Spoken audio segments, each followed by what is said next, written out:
Yo, good evening and happy Star Wars Day to every single one of you out there. May the 4th be with every single one of you repping USA, Canada, International, Long Island, aka Strong Island, plus the 5 spots of Brooklyn, Bronx, Manhattan, Staten Island, and Queens. This is your man G Money Stacks, aka the Gregonator, YouTuber, host with the most, misunderstood, lonely nomad, unstoppable independent podcaster, and of course, Queens, New York native and rookie podcaster of Lawton, Queens, New York.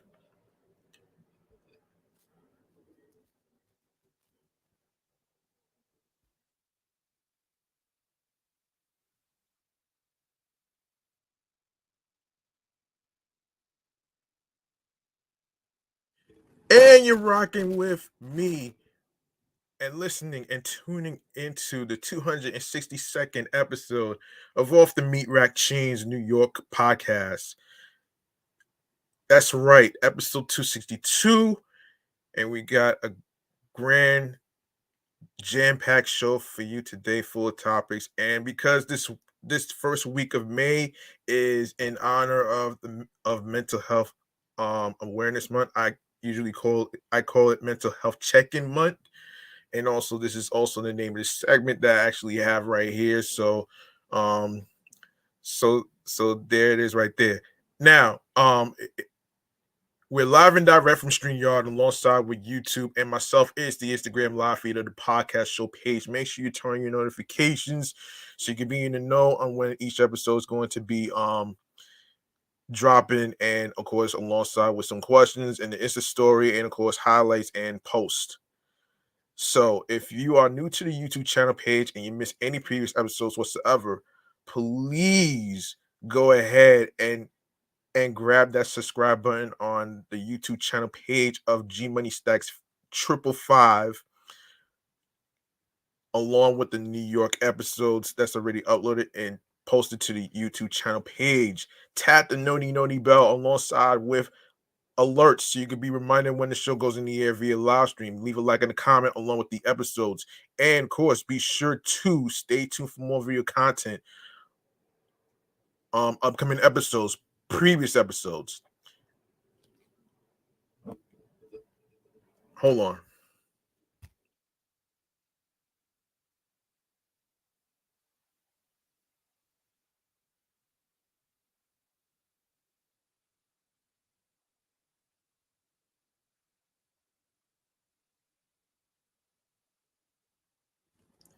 Yes, previous episodes so you can catch up on.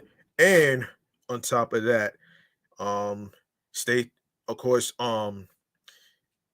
be sure to listen, stream, and watch these episodes. Of course, share the episodes and share the videos. Tell a friend to another friend and everything else in between. Um, I will handle the rest on where you can listen to the episodes on every streaming platforms at the end of this show episode right here. Now, now, before I go into the mental health check-in, I do apologize for um not recording. I actually was going through something.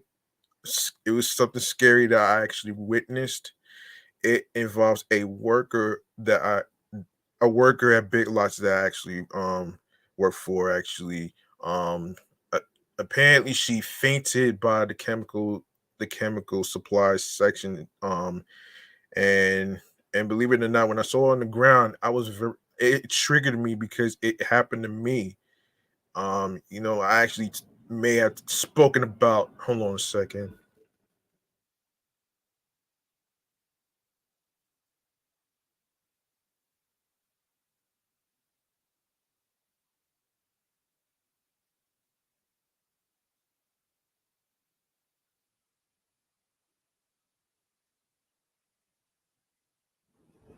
Yeah, as I was saying before, the loud planes was coming. Um, I may have talked about it a couple of times. In terms of me fainting with blackout seizures and stuff. In terms of me, you know, feeling dehydrated and everything else in between. and but in her case, I'm not gonna say her name on here. In her case, um, is it was due to low blood sugar. And the thing is, I had to wait outside the store before I continued to collect the shopping carts and taking care of customers and stuff like that. I wanted to make sure the not only the cops and the firefighters, but the EMTs who are in the ambulance to get here, so I could actually guide them to the break room and everything else in between, so they could check her out. I was able to get a wheelchair to help her, and then all of a sudden she was by the register, and then next thing you know, she got picked up, and I was wishing her to you know feel better, and everything else turn out, you know yeah, and I say this sometimes because we always gotta check. You gotta make sure to check in with one another because you never know what they might be going through. You know what I'm saying? And this is where I actually going to segue to, um, so because it is the first week of mental health check-in month, um, Um, today we are going to be talking about imposter syndrome from what Chloe Bailey was talking about a couple weeks ago in the Drew Barrymore Show. So, imposter syndrome will be our topic of today of mental health check-in, and basically, you know, and of course how I'm feeling mentally, physically, and spiritually. I just said it. So overall, I was a little scared and everything in between. So I am I am hopeful she will be all right, and mentally, physically, and spiritually. Well, mentally, I was scared. Physically, I'm all right. I did freeze, yes. Spiritually, um, I'm gonna get there. But anyway, let's cut to the chase on this segment right here, man.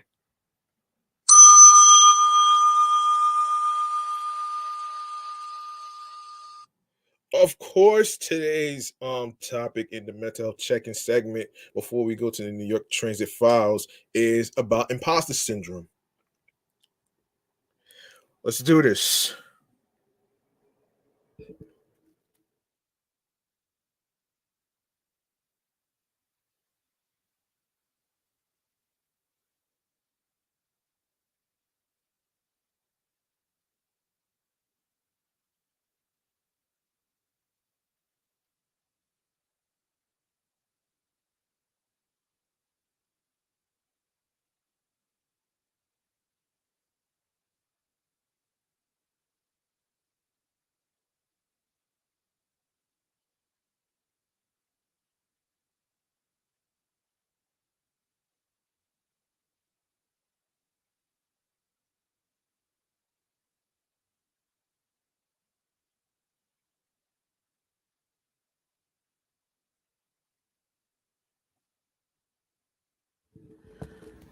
Okay, let me give a shout out to somebody in the chat real quick. Shouts to shouts to Pussy Talks podcast. Thank you for reviewing this. All right, so let's cut to the chase with what imposter syndrome is. So, based on what Chloe Bailey was talking about in the Drew Barrymore Show a couple weeks ago, so what is imposter syndrome? You asked. It is the condition of feeling anxious and not experiencing success internally, despite being high performing in external objective ways. This condition often results in people feeling like a fraud or a phony and doubting their abilities. With an imposter syndrome, a person doesn't feel confident or competent regardless of what they achieve. They don't experience the joy of success because they are always waiting for their inadequacies and fraudulence to come to light. Although clients and IMAS originally defined imposter syndrome to describe a condition they observed in professional women. Research shows that men and women can equally suffer from imposter syndrome. But humility is good, right? It's just realistic to acknowledge that no person knows everything. The world does change quickly, and problems or situations people face might be more complex than they seem at first. Yet, imposter syndrome is different from a healthy dose of caution of open mindedness. Humility and caution stem from an accurate assessment of one's own capabilities against a complex situation. The imposter phenomenon, on the other hand, stems from a sense of inadequacy in the environment despite objectively being competent. It is notable in that it isn't about assessing the situation, but about assessing themselves. They feel more inadequate than others facing the same complex situation that such that they don't belong there at all. Imposter syndrome can cause people to feel a sense of time running out. Hold on.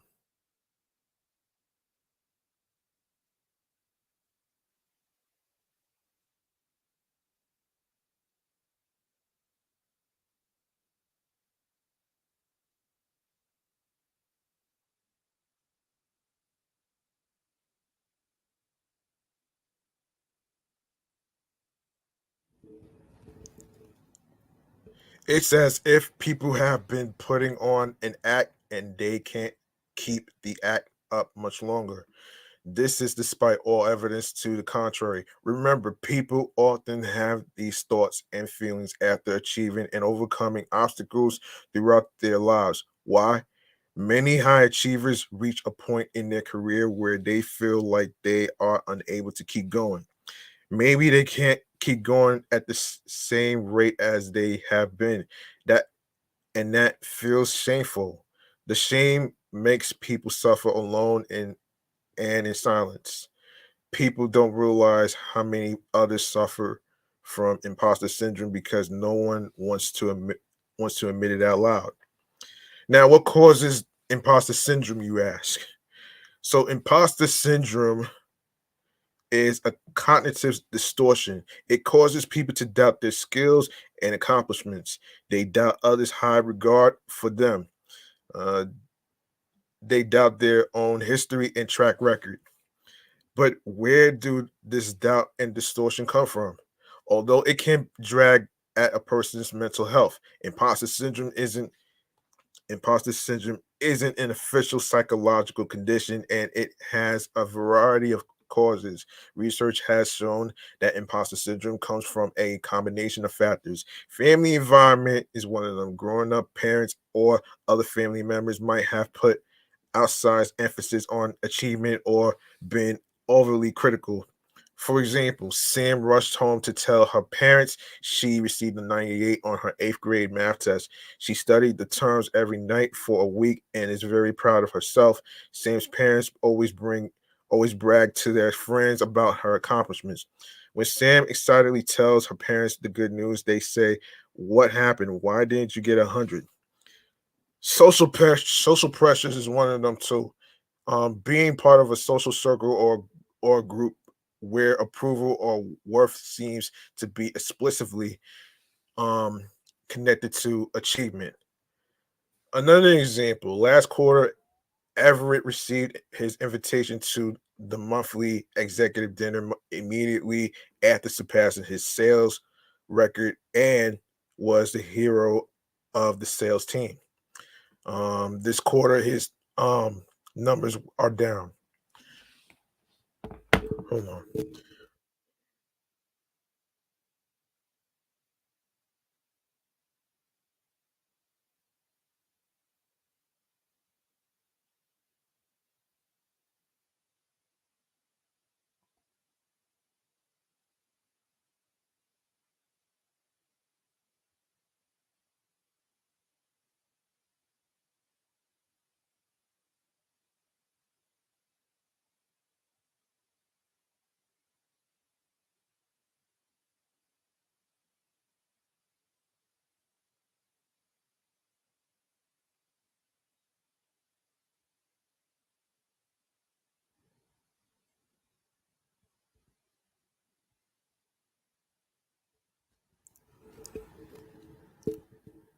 The executive dinner rolls around and the invitation is nowhere to be found. It's like he doesn't exist. Sense of belonging. Part of imposter syndrome is the fear of being found out and cast out. Um, reminds me, it kind of reminds me of being an outsider. Um, anyway, any circumstance, even in the past, that made a person feel different or excluded from the group. Language, ethnicity, gender, socioeconomic status, religion, or physical or learning differences can fuel that can fuel the imposter phenomenon. The person can carry that persistent sense of not belonging long after the circumstance is resolved. Shit.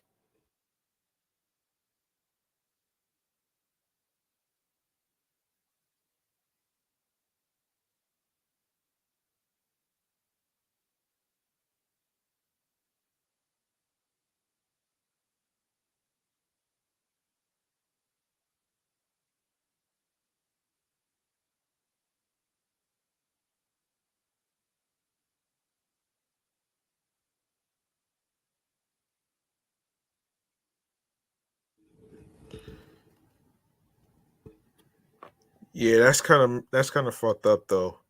Um, in society, society blows. Another example at the weekly staff meeting, Tyler's manager calls on everyone else despite having his hand up. When he finally calls on Tyler with 2 minutes remaining, he avoids eye contact and dismisses Tyler's comment. None of Tyler's co-workers respond or acknowledge his insight. Tyler feels excluded and wonders if it's because the new shirt he got on clearance looks cheap. He grew up wearing hand-me-downs, and the team can probably tell he's not one of them. Personality. Some personality types are more linked to internalizing feelings of pressure, doubt, and failure. Times of stress or transition, even unrelated to work, can make it worse. Another example, Campbell has a highly introverted personality. She tends to process her feelings internally rather than work through them by communicating outwardly. When Campbell internalizes negative emotions, she ruminates. This habit of negative self talk causes her to belittle her achievements. The effects of imposter syndrome make it worth addressing. The feelings of anxiety and inadequacy can lead people to avoid challenges or opportunities that would let them grow and shine. People may not seek out or fully explore useful relationships at work or school. Even if they do, the internal struggles necessitates a lot of energy. It can lead to frustration, shame, depression, and self confidence. Left unchecked, imposter syndrome has a negative impact on people's relationships, work, as well as job and life satisfaction. The effects can be worse for women and underrepresented groups. Characteristics of imposter syndrome. We all doubt ourselves sometimes. So you might be wondering what imposter syndrome feels like. Here are the most common characteristics of imposter syndrome: self doubt, undervaluing contributions, attributing success to external factors, sabotaging self success, setting unrealistic expectations, continuous fear of not living up to expectations, and of course, burnout. Self doubt, a lack of self worth and self efficacy results in persistent feelings of anxiety regarding their ability to succeed. Success at work is viewed as an unattainable and risky goal, not a reality that can be achieved with focus and dedication. Undervaluing contributions. People experiencing imposter syndrome undermine the worth of their achievements, which results in a persistent sense of incompetency. Attributing success to external factors, imposter syndrome causes people to credit their achievements to situational factors beyond their control. When team members offer positive feedback in the form of praise, um, raises, or promotion, people will struggle to accept responsibility for their success. Instead, they may attribute and attribute the positive impact they created to chance, coincidence, good luck, or the contributions of their coworkers. Sabotaging self success, imposter syndrome reinforces feelings of in inefficacy. It pushes people to go out of their way to make poor or risky decisions. The imposter syndrome, no, excuse me, the imposter phenomenon causes people to experience a fear of success. They believe it is unattainable no matter how hard or often they try to attain it. Success isn't meant for them. Imposter syndrome also results in people psyching themselves out. They tell themselves their contributions will be sloppy, insufficient, or purposeless. The self doubt can cause them to apply less effort, attention, creativity, and persistence until it becomes a self fulfilling prophecy. Setting unrealistic expectations. Imposter syndrome creates the sensation that our best isn't enough. It pushes people to set unrealistically high standards to accommodate for feeling inadequate when accomplishing realistic, timely, complex, and challenging goals. Continuous fear of not living up to expectations. That's that I could relate to. No matter what goals people set, imposter syndrome negates their ability to achieve them. It causes people to feel as if they are not able to fulfill expectations they set and others set for them. Despite their best efforts, they perceive these expectations as a burden they cannot shake instead of a challenge they are excited to overcome. A burnout, that's another one I could relate to. To overcome a sense of incompetence, people push themselves, they expend their energy quickly. Work starts to become more of a chore than a source of meaning and purpose, and they lose much of their passion for what they do. Not necess not necessarily happen to me per se. I'm not gonna say that I'm losing my passion for my podcasting career because I never like to give like I always say at each end of the episode recordings to not give up on yourselves no matter how hard it is whatsoever. And if I could achieve success, you can do it too. So this is just me just showing um you know, inspiration and motivation. And of course, confidence is key. And I always say that everybody starts from the bottom. In order for you to get to the top, you have to start from the bottom. There is no magic wand or shortcut to do this shit. You gotta do the fucking you gotta you gotta put in the fucking work. And that's pretty much what I gotta say right there. Five types of imposter syndrome. Imposter syndrome comes in many forms. Of course, Dr. Valerie Young defines five types in her book, The Secret Thoughts of Successful Women, Why Capable People Suffer. Let's explore these types, plus a couple more below. Of course, in reality, people may find themselves fitting more than one type over time. See if you recognize yourself in any of these patterns of thought and behavior. This way, you can work to overcome them. Number one, the perfectionist. Number two, the superwoman, man, or person. Number three, the natural genius. Number four, the soloist. Number five, the expert.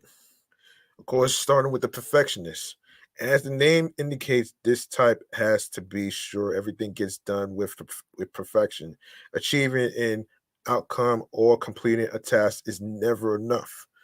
Um, the perfectionist is always hungry for more success, better outcomes, and higher prestige. Perfectionism results in in feeling unsatisfied no matter how much hard work they do and ambitious goals they achieve.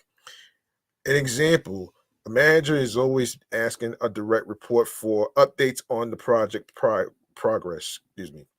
When she gets the progress report, she's constantly telling them how to improve their process and how the projects must be done every step of the way. Underlying emotion and fear of losing control. And the Superwoman man in person. This type thrives in showing off their ability to take on a lot of work in a short period of time. They are willing to work overtime to achieve the validation of their colleagues and managers. They are trying to prove that they are capable of handling anything. An example, an individual contributor who takes her jobs very seriously and offers her time and support to her colleagues.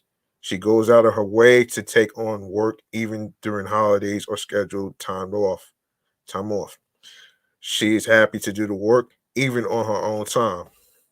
Underlying emotion, fear of free time and taking time away from work for personal fulfillment. Yeah, it's important to have time for yourself too and your well-being. That's also important. Um, yeah. The natural genius, this type of imposter thrives on being so quick and slick in getting things done. They believe that they got it right the first time. Feedback cycles, critique, or rework is threatening. If they didn't get it right, they failed. They put minimum effort into their work, yet often succeed. This pattern of minimal effort and good results was likely there throughout their lives. They never have to put in the extra work until they do. An example, a new accountant who just graduated top of his class always found that the classwork came easily. He never had to spend late nights studying for anything. He gets into the workplace and feels overwhelmed with the expectations. He's not always able to get his calculations according to his manager's satisfaction. When his manager asks him to spend time with his colleague to learn the process, he feels uncomfortable and insulted. And of course, in case you're wondering, this is from a website called betterup.com. And yes, so let me see. When his manager asks him to spend some time with his colleague to learn the process, he feels uncomfortable and insulted. He doesn't need anyone to tell him how to do his work more than once. Underlying emotion, shame of failing. The soulless, like the natural genius, this type is not interested in getting support from others to do their work. However, the soulless resents others altogether. The soulless is not willing to ask for help, regardless of the situation. Asking for help can leave them vulnerable and expose what they don't know or can't do. Another example, an HR director has to present new organizational changes and reports to her C suite. As the deadline approaches, she abruptly orders her team to gather up information in a specific way the C suite wanted it. This creates some chaos for the team. She kept the information to herself until the last minute, rather than sharing the requirements with her team because she thought that she would handle everything herself. Then she realized time was running out. Underlying emotion, shame, and asking for help. Um, yeah, hold that thought.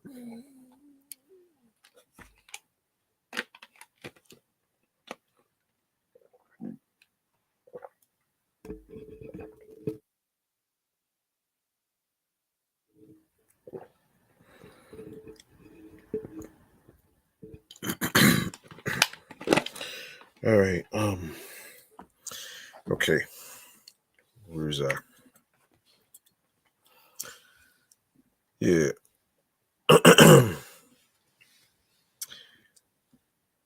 Yeah, what was it? Okay. Okay, here it is.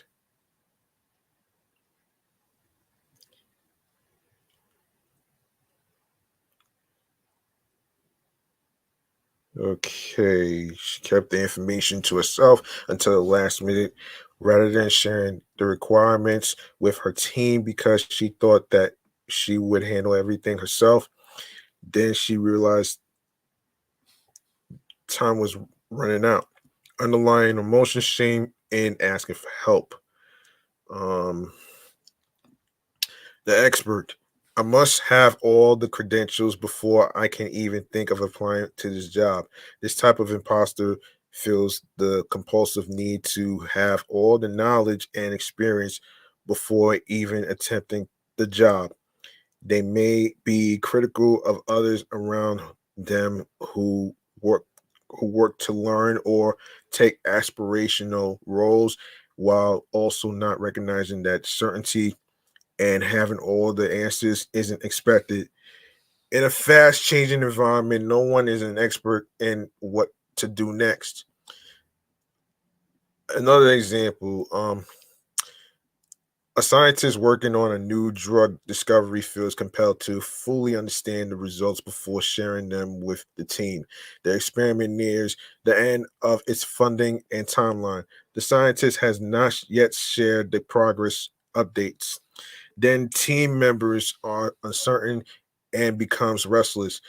Worse, two teams, two team members have relevant insights that could have built on the scientists' results if they'd had a chance to work through them. With even more pressure is on the scientist now because he is an expert in this process. Underlying emotion, fear of inadequacy.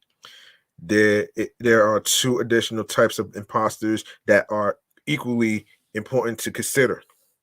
Additional types of imposter syndrome. There are two additional types of imposters that are equally important to consider. The noticer. This type of this type can't be proud of their work or themselves because they immediately notice things that still aren't perfect, whether in a work product, a meeting, or in the clothes they wear. The noticer is forgiving of others, but doesn't extend the same grace to herself. When a tough project ends, the noticer feels relief, more deflated than elated. The noticer is a hyper aware of the competition, real or imagined, and secretly believes that she will always miss the bar. Example: an accountant manager works with her team to prepare a work a working session with the client. The team works hard on it for several days, and the manager spends every night making it better. Despite changing direction more than once, they ultimately create a workshop that the client loves.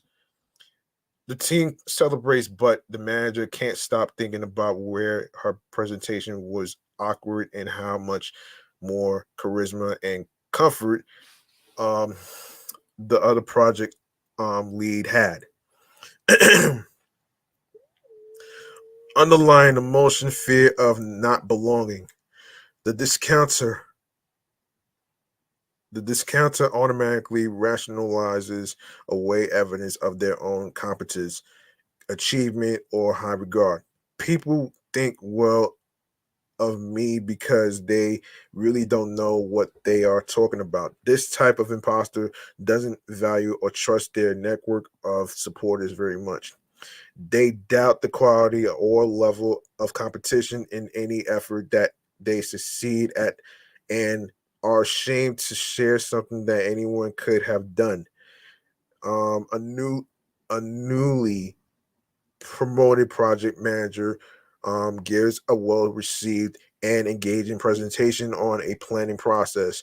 Several peers congratulate him and thank him for making a formerly dreaded process more useful and relevant. Instead of feeling proud, he thinks about how no one values his group and how low they're bar was. They are no, they were was saying it was good for their team. Underlying emotion not being enough. And of course, let me see. So, what kind of imposter are you? So, there's 15 questions to help. Whoa, wow. So, let's see. So, have you been told that you micromanage? Do you feel like do you feel your work must always be perfect no matter the price? Do you you know what? You know what though? Let me save that. I'm gonna probably post that in the Insta story and everything else in between. So I'm not gonna get into all that. Um anyway, so how to deal with imposter syndrome. Trying is exhausting. It depletes rather than energizes. Yet people can and do keep going. How do you keep going when you hit that brick wall? And how do you regain some joy in the work and our accomplishments? First, understand that imposter syndrome is a form of saboteur. You are not helpless against it. Also, don't try to ignore it. Instead, tame the emotion by acknowledging its presence. Be aware of its impact on your body. Um, the SBN double R technique, which is stop, breathe, notice, reflect, respond technique, can help you slow down and consider the situation and your own thoughts, feelings, and reactions more mindfully. Of course, allow yourself to stop in your tracks and take a moment to pause. Um, of course, take a breath. Um, give yourself a deep breath and let your thoughts go and not be attached to them.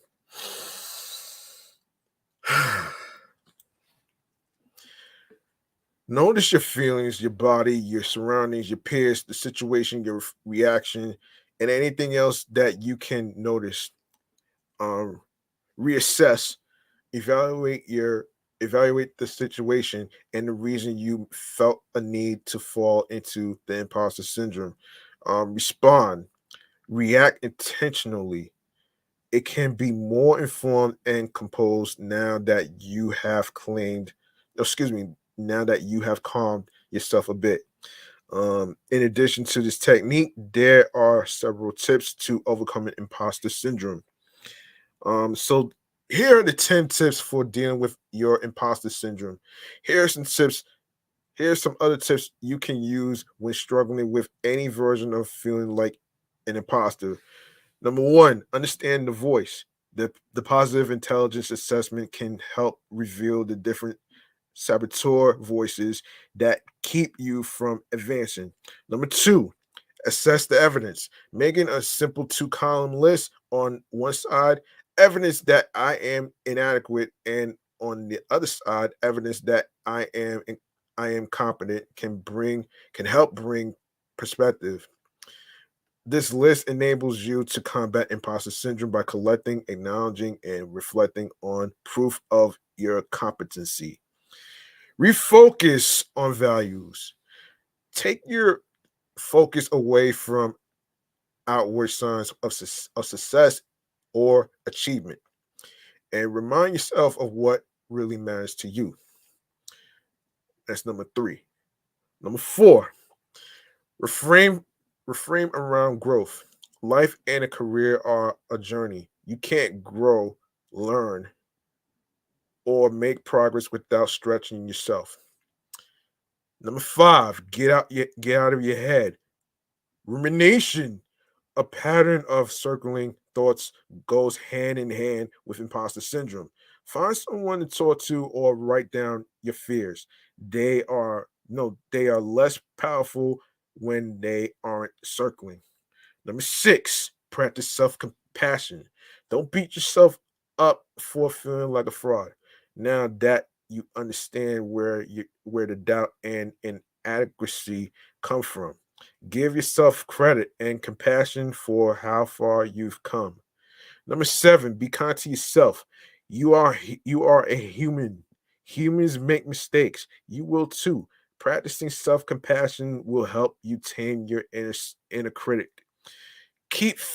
Number eight, keep failure in perspective. Instead of focusing and defining your failure in the abstract, take time to write down the likely outcomes if some part of your effort fails. Rarely it is the end of the world. Try learning from your failures instead of letting your failures define you. Number nine, practice mindfulness. Use the SBNRR technique to pause and reevaluate. This technique gives you the opportunity to situate yourself in the present. It's a reflection point that enables you to recognize the capabilities, no, excuse me, the capacities you have and used to successfully reach this point. Number 10, seek trusted feedback from your network. Make a practice of periodically getting feedback from people you trust and respect. Knowing that you have a source of meaningful feedback can help you let go of wondering what everyone else is thinking of you. The bias and imposter syndrome. It's important to consider systemic influences on imposter syndrome, the ones operating outside of your head. Biases exacerbate imposter syndrome. These prejudices result in discriminatory views, policies, and procedures for people of color and unrepresented populations. When managers and the team members treat people differently based on race, socioeconomic class, religion, gender, and sexuality at work, they create a company culture of second guessing, self doubt, and stress. This causes people to question their ability and worth in the workplace, resulting in a greater prevalence of imposter syndrome. Equally, when diversity isn't done right, when it results in tokenism, it can make a person of an underrepresented group feel both as if they don't really have the skills to be there, and at the same time cause them to set even higher standards for themselves to prove to everyone not just their own value, but the value of their entire group. Combine these two tendencies create an impossible situation. They feed imposter syndrome and are detrimental to the person's mental health. The prevalence of imposter syndrome and why it matters. Imposter syndrome is common among workers, especially those who are driven to achieve. It stems from low self-esteem. It can be, but it can be easy to underestimate because people hide it and soldier through. Closed-minded, cutthroat, and biased work environments make it worse. Imposter syndrome. Um, can also be amplified in work environments with surface level diversity, whether intentional or not. Organizations engaged in this type of diversity appear all inclusive by hiring people who represent various demographics, um, but their leaders don't understand or value what those differences can offer and don't invest in lifting employees of all backgrounds up once they are hired. The good news is that imposter syndrome can be recognized and addressed. To overcome imposter syndrome, recognizing your capacity and worth is not enough. Your executives, leaders, and teams must also do so. They must prioritize your mental well being and well being just as much as your physical skills and performance. Leaders must recognize opportunities for investing in mental health and personal growth. This means investing in resources that support people beyond therapeutic intervention or psychotherapy, virtual digital coaching or group support, as well as inclusive leadership that encourages vulnerability, can also lessen the experience of feeling a fraud. It also means fostering company cultures that push all people forward by recognizing their worth. Work environments must foster inclusion, belonging, and advancement for all. Um, yeah. So there you go, right there, man. That was um that was your mental health topic of imposter syndrome. You know what I'm saying? So now we can go to our New York Mass Transit files right here, man. Um, I'm sorry if it took too much time. Yeah, we're gonna get into the transit files right now for New York. So here it is right here. I'm going to actually let me see if I can find it. Oh boy. Hang on a second here. Okay. Okay, let me see. Yes, City Bike. First and foremost, let's do this.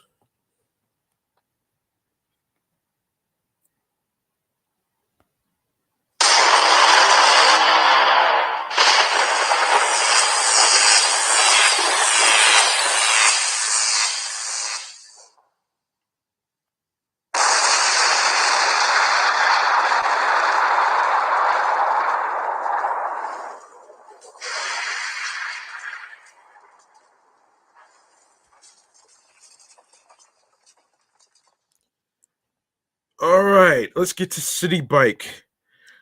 Okay, so City releases boundaries of City Bike's next expansion, which will double the current service area by 35 square miles and triple the number of bikes to 40,000.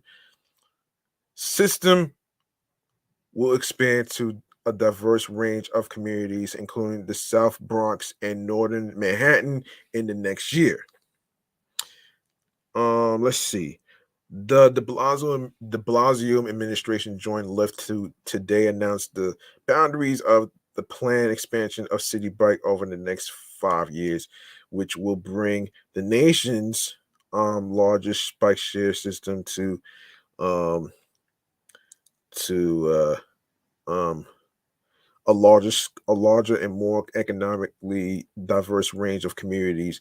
Last November, the city and Lyft announced an agreement in which Lyft um hold on a second here. Wait, what date was what date? I don't know what date is this. So okay. Anyway,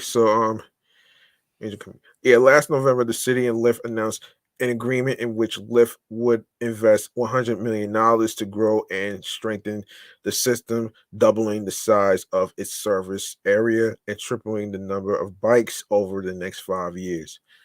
Hmm.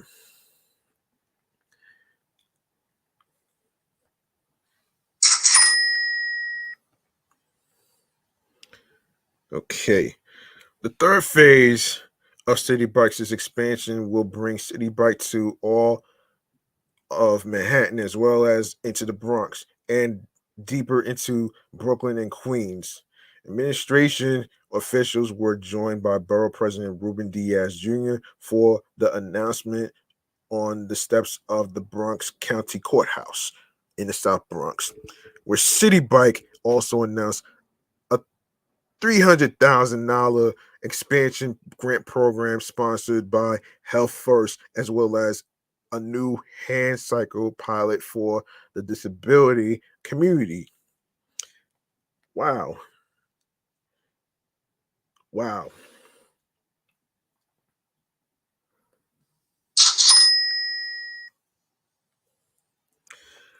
Okay. Yes.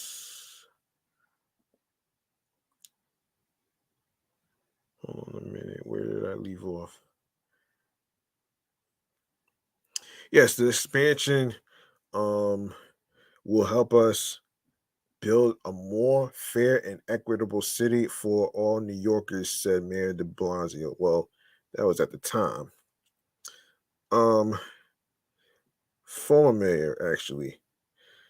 That was former mayor actually. So even more communities will have access to low cost, sustainable mode of transportation with um, double the territory and triple the number of bikes over the next few years. City Bike will become an even better option for travel around New York City. It's crazy though, man. But let me see something here. Let me see something here, man. I don't see the date, but never mind.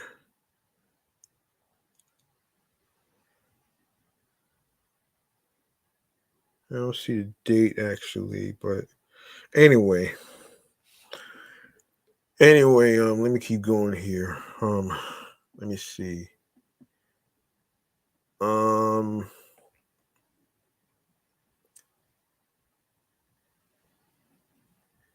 yes, yeah, more equitable city for all New Yorkers. Even more communities will have access to this low cost, sustainable mode of transportation with double the territory and triple the number of bikes over the next few years. City Bike will become an even better option for travel around New York City. New York City. Um, we are thrilled to work with NYC DOT on expanding one of the world's best bike share networks, City Bike, in an equitable and accessible way, said Caroline Samponaro, head of micro mobility policy at Lyft, the operator of City Bike. Increasing access to affordable transportation options is a proven method for improving economic outcomes for lower income residents. And through our City Works program, Lyft is committing $50 million annually to this cause in North America. Here in New York, City Bike's expansion to the new neighborhoods, will provide convenient, affordable, and sustainable transit access to many additional New Yorkers, shortening commutes, boosting public health, and building connections between communities across our great city. 6 years after City helped launch this fantastic public private partnership, it's exciting to see City Bike weave its way deeper into the fabric of New York City, said Ed Schuyler, City's head of public affairs. We welcome this expansion as a way to make City Bike even more accessible to the riders who have made it a sustainable, vital form of transportation, public transportation that we're extremely proud of to be a part of. Um, City Bike has begun the expansion with 25 new stations along the L train corridor in East Williamsburg and Bushwick. In the months ahead, it will add more stations in these neighborhoods and within Ridgewood, Queens. Next, City Bike will expand into the South Bronx and Upper Manhattan, beginning community board consultation this fall, with stations installed in 2020. The planned expansion through 2023 will include the following neighborhoods: the Bronx, Mount Haven, Melrose, Port Morris, Highbridge, Claremont, um, Morrisana, Morrisania, Longwood, Concourse, and Mount Eden. For Brooklyn, Bed-Stuy, Brownsville, Crown Heights, Prospect, Lefferts Gardens, East Flatbush, Sunset Park, South Slope, Windsor Terrace, Prospect Park, South and Kensington. Manhattan, Harlem, Hamilton Heights, Sugar Hill, Washington Heights, and Inwood. When completed, of all of Manhattan will have City Bike. And for Queens, Sunnyside, Maspeth, Elmhurst, Jackson Heights, and Corona. Not the beer. As City Bike grows, NYC, DOT, and City Bike will continue their robust community engagement and work alongside local organizations to ensure bike share is planned in an equitable, equitable, accessible manner that works for neighborhoods and the city's overall transportation goals. And this is from the website, which is ride.citybikenyc.com. Um, okay. Yes, so yes, so all of phase three expansion will be contingent upon Lyft meeting and continuing to meet strong milestones for providing a high quality service for New Yorkers. Let me see. Yes, so um Lyft has begun to meet these milestones by increasing the city bike fleet to over 13,000 bicycles, its largest ever, and greatly expanding the number of valet stations in the system to more than 40 different locations in total throughout Brooklyn and Manhattan, running on both weekdays and weekends. Additionally, City Bike can now be rented through the Lyft app, providing a convenient new way to ride for residents and visitors alike. These improvements have made both more bikes available to riders at the system's busiest hours, as well as increased ridership, leading City Bike to smash its single day ridership r- record 5 times in May and June, with the all-time record set on June 12th, 2019, with 86,614 trips completed throughout the entire City Bike system. City Bike Equity Initiatives, as part of its its agreement with New York City, Lyft has also continued to expand City Bike's transportation equity efforts, including the reduced fare bike share program presented by Health First.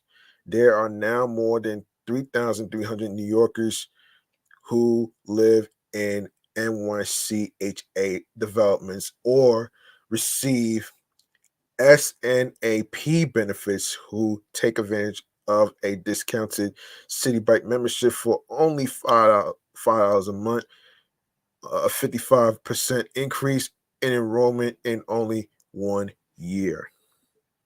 Wow.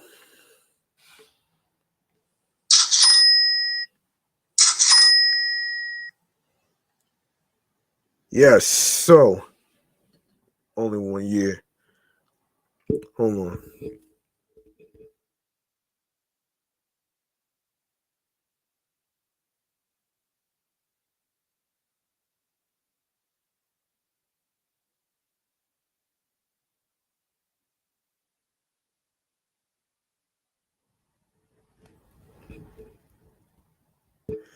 These members are actively using the system, riding at about twice the rate of full fare members. Growth in signups and high frequency ridership demonstrates that City Bike is playing a key role in meeting the transportation needs of thousands of low income New Yorkers.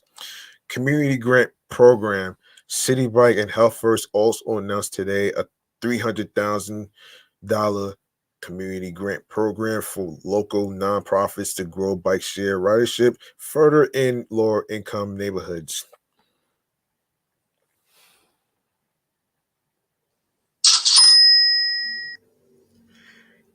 All right, so lower income neighborhoods, where okay. These funds are a portion of the sponsorship funds committed to City Bike by Health Plus, no, excuse me, Health First over the past year. Initial grantees of the community grants are the Bedford Stuyvesant Restoration Corporation, Grow NYC, Up Urban Upbound Union Settlement, um, GOLES Goals, Red Hook, um, initiative in El Puente, Bushwick. City Bike and Health First will be partnering with and supporting additional nonprofit organizations to grow a culture of bike share in the new expansion areas as well.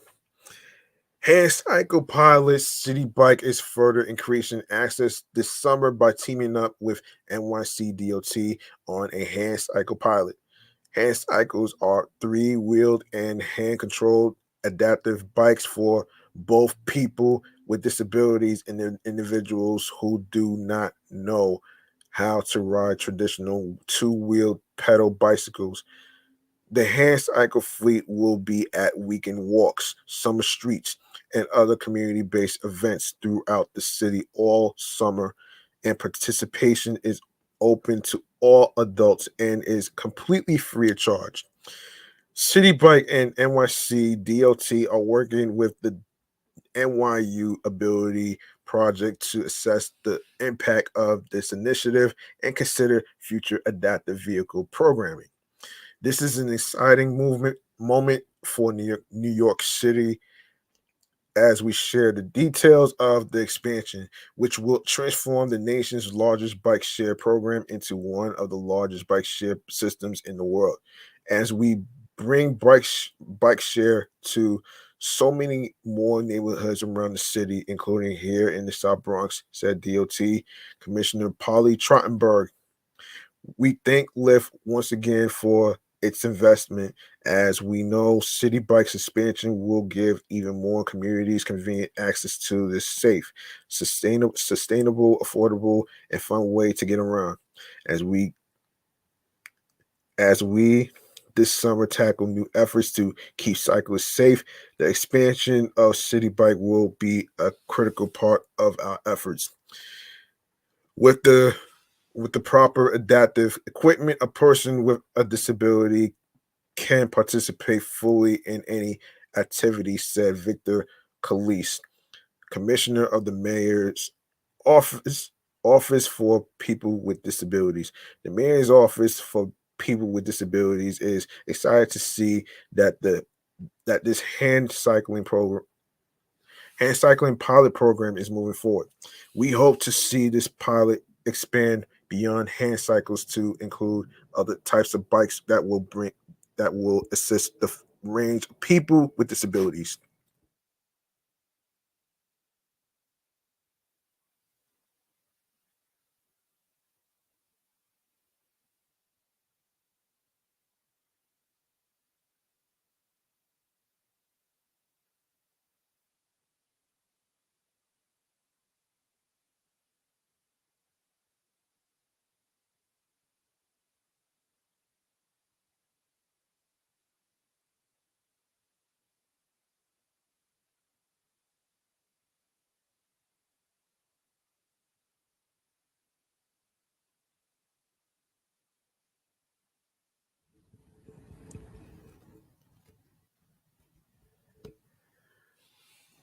We hope to see this pilot expand beyond hand cycles to include other types of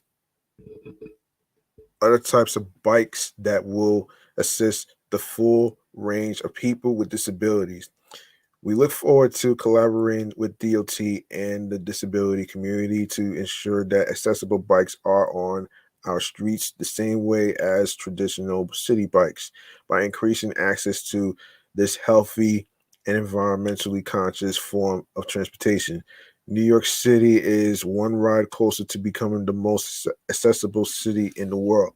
City Bike is an effective, healthy, sustainable mode of transportation for many New Yorkers, and I'm thrilled um this next phase will give even more New Yorkers the opportunity to bike around the five boroughs. But as biking becomes more popular, we must make sure we make it safe to ride in New York City. I look forward to working with the Department of Transportation on establishing a- an connected network of protected bike lanes. And I also look forward to City Bike thriving for years to come, said Speaker Corey Johnson. End quote. I am thrilled. No, excuse me. I am so excited that the Bronx will finally be included in the City Bike program, which has already become an important part of New York City's transportation grid, said Bronx Borough President Ruben Diaz Jr. Connecting our borough to um, the City Bike network will empower so many Bronx sites to travel outside their neighborhood for job opportunities, cultural events, and to visit friends and family. Thank you to the DOT and for City Bike for investing in the Bronx. And I look forward to working with elected officials, community boards, and others to roll out this expansion. The expansion of City Bike into more low income communities and communities of color is a long overdue step in delivering transit equity for all New Yorkers, said Brooklyn Borough President Eric L. Adams. It must it must also be accompanied by safe cycling infrastructures so we ensure that everyone can share our streets without fear of being injured or killed. I commend DOT and City Bike on this major announcement, which brings bike share to communities in heart of central Brooklyn as well as south of Prospect Park and along our working waterfront. All New Yorkers deserve equal access to reliable, safe, and green alternative transportation options. City Bikes expansion into communities underserved by bike sharing will shorten commutes and provide countless recreational opportunities for both residents and visitors.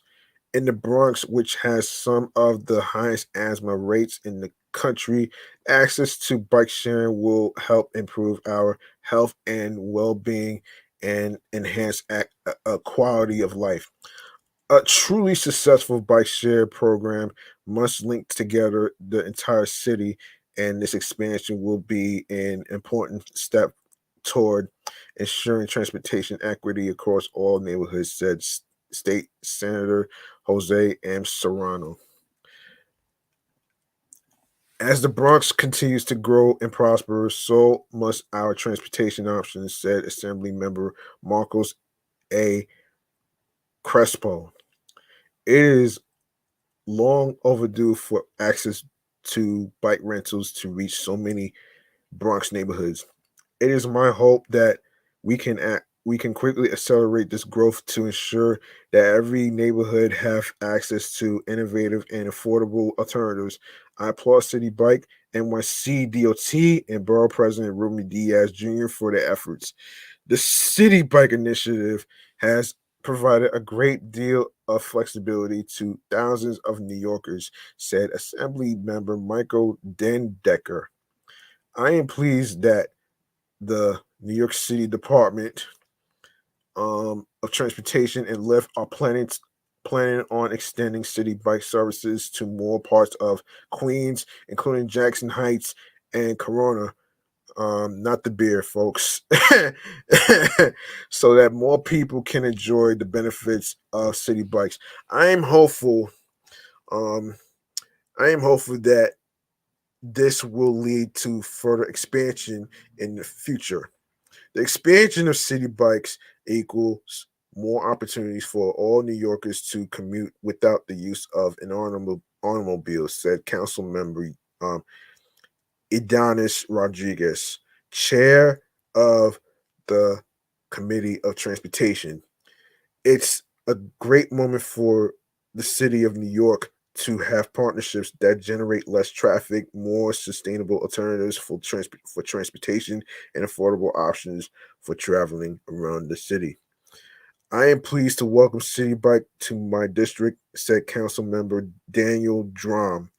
City Bike provides New Yorkers with a safe, clean, and affordable means of transportation year round. The program also helps reduce the number of motorists on the road and helps alleviate crowding on subways and buses.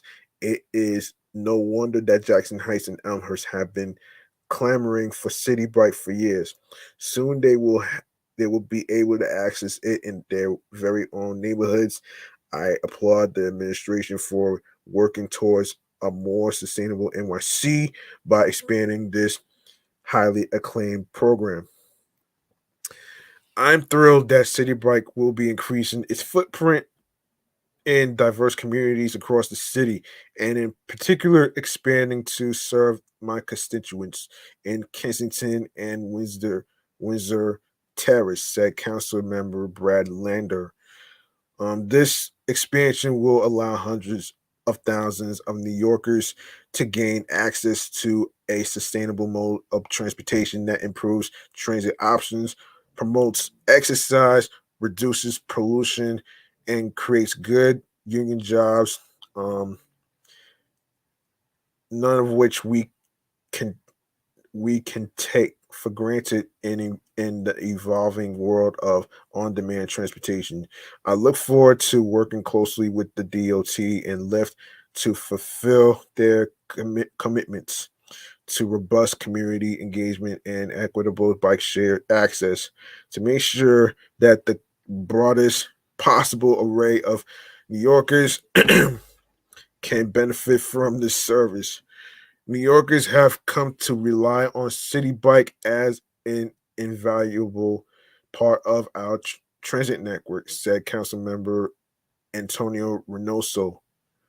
City Bike helps fill in the gaps in our city's subway and bus systems and offers riders a convenient, environmentally friendly way to commute or simply get from place to place. All New Yorkers should have access to City Bike and its myriad benefits, regardless of socioeconomic status or where they live. The City Bike expansion announced today is a step in the right direction, and I will push NYC DOT and Lyft to continue to expand service with an eye towards prioritizing transit deserts. Um, End quote. I'm pleased to see City Bike expanding and particularly gratified to see Sunnyside, Woodside included in this next round. All New Yorkers deserve greener, safer, and more affordable transportation alternatives, said Council Member Jimmy Van Brama. I will push to have all of Woodside included in this expansion and continue to advocate for every neighborhood in our city to have access to bike share. Investing in city bike and improving cycling infrastructure, including creating interconnected protected bike lanes across all five boroughs, is essential to the long-term sustainability of our streets. Health First is proud of its association with City Bike, which shares our commitment to low-income New Yorkers who are benefiting from the reduced fare bike share program, said Jeffrey Ross, Health First's vice president for Medicaid. Today's announcement doubling City Bike's current service area is an important step um, reaching out to new and diverse communities and neighborhoods as a company that has been uniquely focused on the people of New York for more than 25 years. Our goal is to make it easier for the people to get healthy and stay healthy.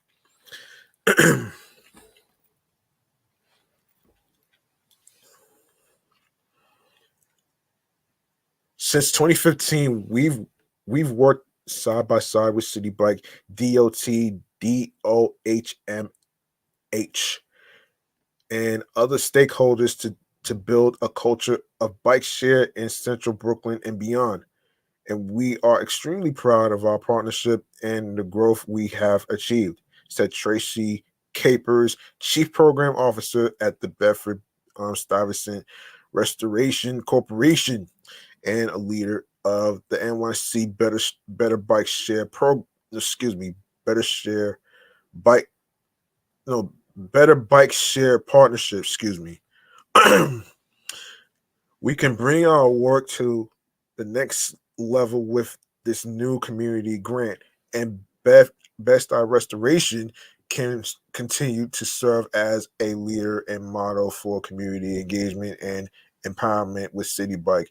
Citi Bike's expansion is great news for residents of the Bronx and Upper Manhattan who will benefit from access to uh, the most convenient, healthy, fun, and sustainable way to get around the city, said Ken Paziba, president and CEO of Bike New York. More shared bikes and protected bike lanes will improve mobility, public health, and quality of life for so many, including New Yorkers with disabilities. I encourage New Yorkers in the expansion area and throughout the city to take our free bike education classes to learn to ride safely and confidently.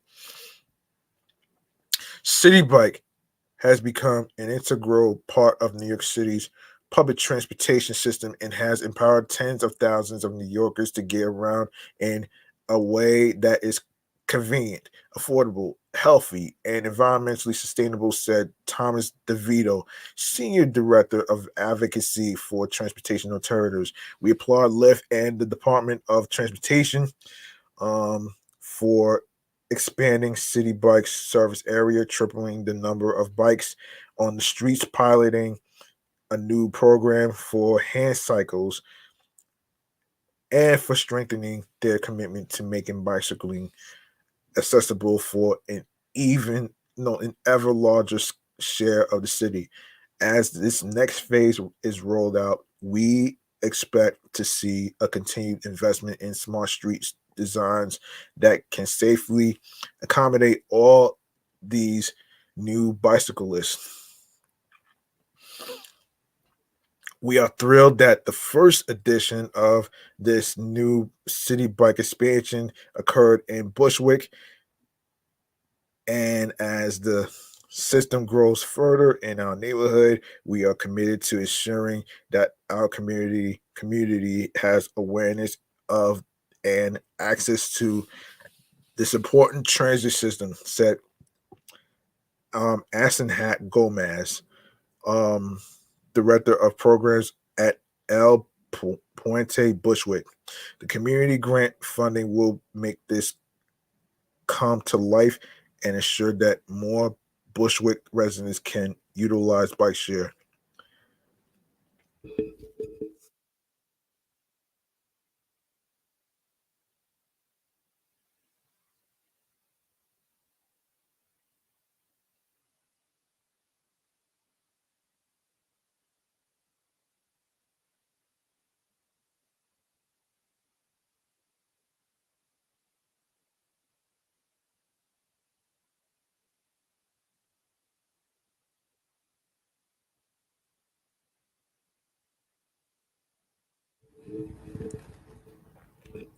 Since 1977, good old Lower East Side has been dedicated to tenants' rights, homelessness prevention, economic development, and community revitalization on the Lower East Side of Manhattan, a neighborhood with one of the highest concentrations of public housing residents in New York City, said Julian Morales of GOLES. Yes, yeah, goals. The reduced fare bike share program presented by Health First is an important and needed step in the direction of better serving our community as well as other low income communities and communities of color throughout the city. We look forward to helping make sure that the bike share program benefits low income residents on the Lower East Side and to working with City Bike to expand its reach to other neighborhoods to ensure the program serves all New Yorkers equity. No, no, equitably. Yes.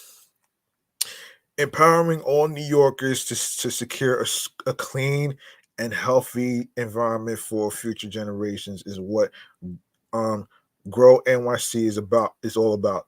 And promoting sustainable transportation goes hand in hand with this mission, said Marcel um o, Van Oyen, president and CEO for Grow NYC. The reduced fare bike share program enables um, SNAP recipients to join Citi Bike, one of the healthiest and greenest ways to get around our city. And the community grant will help Grow NYC spread the word to get more people pedaling. Yeah, I'm not going to be riding no bike in the winter time, man. That is not happening. Union Settlement is committed to providing East Harlem residents with the vital education, wellness, and community building programs they need to thrive. And our work with City Bike fits seamlessly into this focus, said David Nascenti, Executive Director, Union Settlement.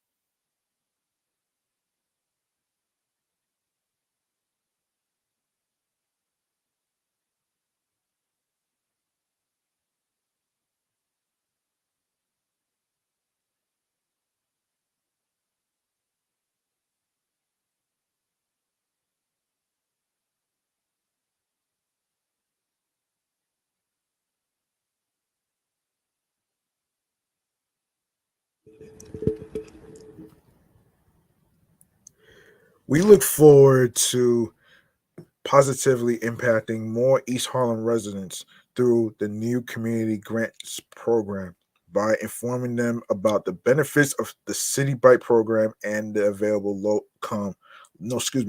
cost membership opportunities.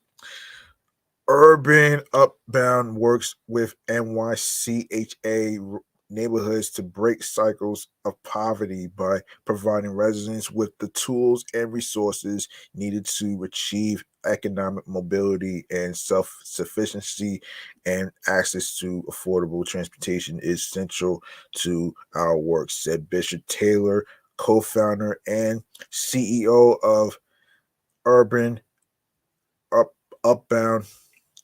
Yeah, Urban Upbound. Yes.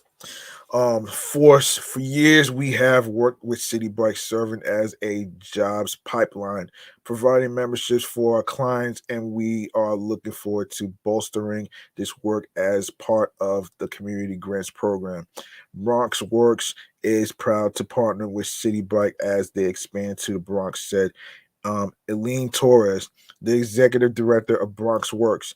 This expansion will provide more transportation options in neighborhoods that have been historically underserved and offer an additional opportunity for residents to integrate health and wellness into their daily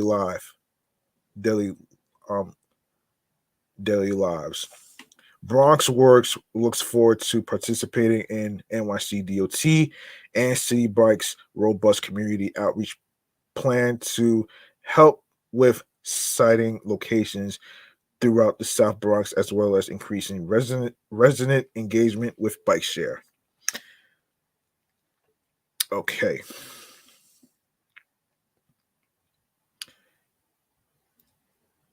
The MTA has revamped 11 stations. Um, so the MTA announced earlier this week that it has revamped 11 stations so far this year, with its crews conducting station repairs, deep cleanings, and general upgrades. The renovations are part of the MTA's station renovation program that was launched last year and saw 9 stations on the D line upgraded in 2022.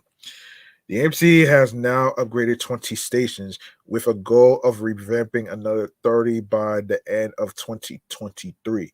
The upgrades are now part of NYC Transit's faster, cleaner, safer plan that that was that was announced in October that aims to improve customer experience. The goal of that plan is to increase customer satisfaction by 10% by June 2024, with customers saying that cleaner stations would increase satisfaction. The 11 stations that have been renovated this year are scattered throughout the system and include Vernon Boulevard and Court Square on the 7th line, 8th Avenue, DeKalb Avenue, and Morgan Avenue on the L line, Delancey, Essex, Canal Street, and 104th Street on the J, 21st Street on the G, Avenue N on the F, and Canal Street on the R and W lines. Um, the stations were selected by NYC Transit Stations team. The work was done during weekends when the station were out of service to minimize disruption, according to the MTA. NYC Transit crews completed a variety of upgrades from concrete repairs to replacing tiles along the station walls. The entire stations, from the staircase to track, have also undergone a deep cleaning. In addition, workers also deep cleaned and renovated employee crew rooms. The station renovation program embodies NYC Transit's goal of increasing customer satisfaction, and the results have been everything we would hope it would be, said NYC President Richard Davey in a statement. Yeah. Customers are returning to stations that feel new, hopefully inspiring some neighborhood pride and making their commute more enjoyable. The revamps to the Core Square station in Queens and the 8th Avenue station in Manhattan were completed this past weekend. The MTA is in the midst of completing the West 8th Street, New York Aquarium Station upgrade on the F line in Brooklyn.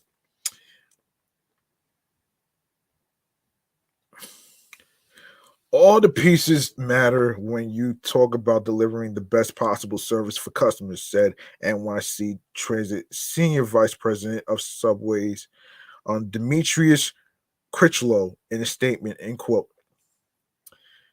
Normally, when we talk about state of good repair, we are referring to the rails, but this program focuses on the station environment.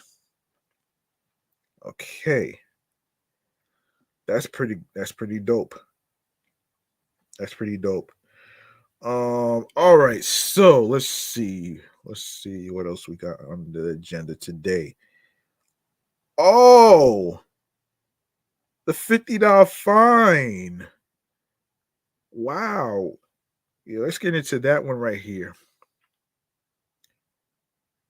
Let's get into that one right here. Hold on a second, man. Yes, here it is. Another transit thing we gotta talk about here.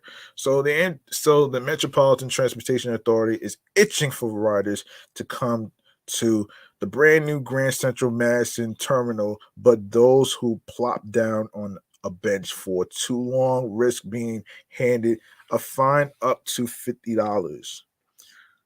Hmm. Damn. $50. I don't know. That sounds wow. For sitting on the bench for too long, that's that's a money grab right there. It sounds like a money grab to me.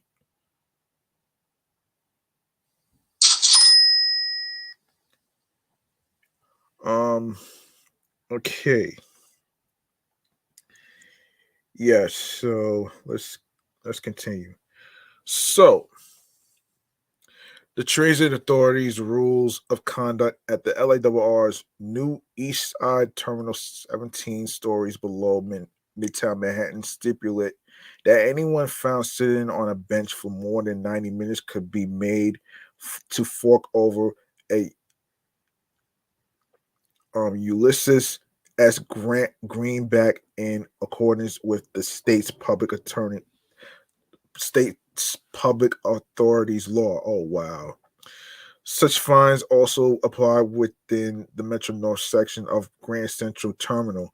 The 1,000-foot long terminal, which finally opened this year after decades of delay and cost overruns, is largely bereft of seating as it is, except for a small sitting room near the ticket counter.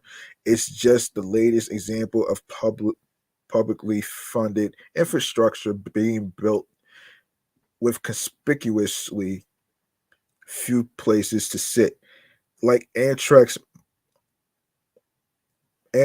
Moynihan train hall. Advocates have long submissed that the reason for this was to keep out homeless New Yorkers, just the latest in a long American tradition of hostile architecture. An MT spokesperson declined to state on the record the justification for the rule, putting forth that the seating area is just for those waiting for trains and that no one should be waiting more than 90 minutes at the terminal before boarding. This is an existing rule for Grand Central Terminal that was adopted for the Grand Central Madison rules of conduct to ensure there is one set of rules for one building, said the spokesperson, Michael Cortez. A customer should not have to wait more than 90 minutes to catch their train, barring a significant service disruption. Oof.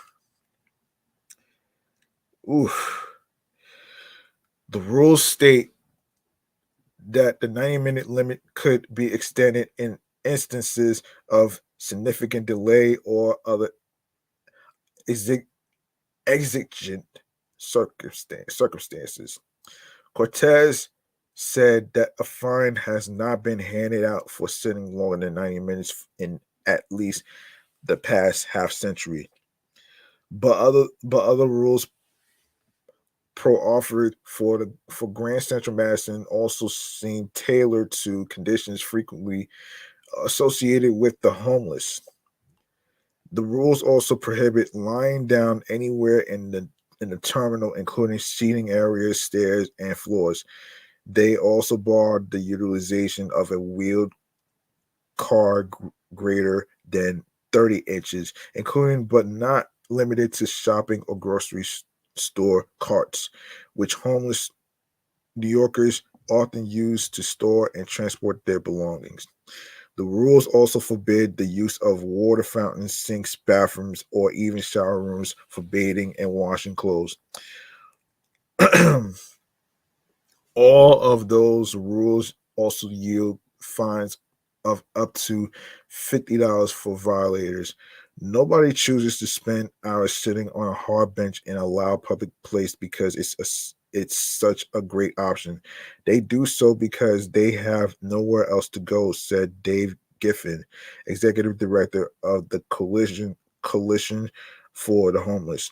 Making a public space hostile to members of the public who have no homes is just heartless, pure and simple. It's hard to think of a more basic act of kindness and humanity than allowing someone who is weary and has nowhere to go the chance to sit down and rest.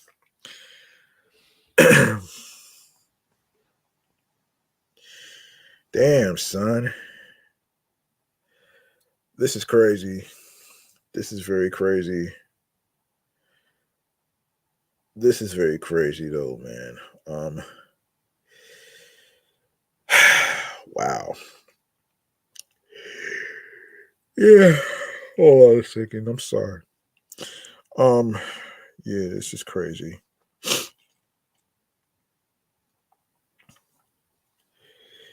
Yeah, this is pretty heartless.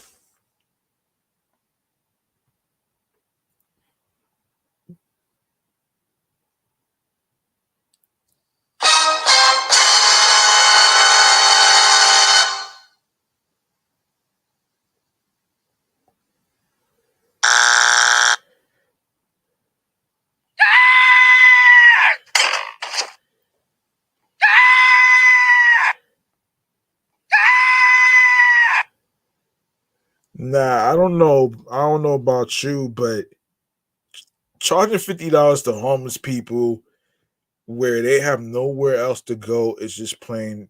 It's just plain. It's just plain fucked up, man. You know what I'm saying? When they have nowhere else to go, where are the homeless people going to get money from? Where are they going to get $50 from? I mean, has anybody even thought about this shit? I don't. I don't think so. I mean, that's just that to me is that to me. What I just read just now was just it's just heartless, man. You know what I'm saying? It's heartless. It's just not. It's not fair to the homeless people. They didn't deserve to be. They didn't deserve to be. Um, they didn't choose to be homeless or whatever. They didn't choose. They didn't choose that. Um, it's just so many circumstances of homeless people, and I've seen plenty of them. I seen plenty of them by Jamaica Avenue all the time by the train station, and little that I can't really imagine, but it's just it's just messed up, man. You know what I'm saying? But um, all right, so let me continue where I left off, though. Um, yeah, so it's crazy, man. So the rule comes as the city faces record levels of homelessness. More than 72,000 people slept in city homeless shelters on March 23rd, the date of the Department of Social Services' most recent shelter census. That number has risen substantially over the past year as tens of thousands of Latin American migrants have flowed into the city, putting considerable strain on the shelter system. The large number also doesn't include the thousands of unsheltered homeless people living on the streets, in the subway system, or elsewhere. Limitations on city time also comes as the MTA tries to attract riders to the gleaming new Grand Central Madison, the centerpiece of the $11.6 billion East Side Access mega project, which is lined with art and will soon feature a dining concourse. Hmm, sounds pretty fun, actually.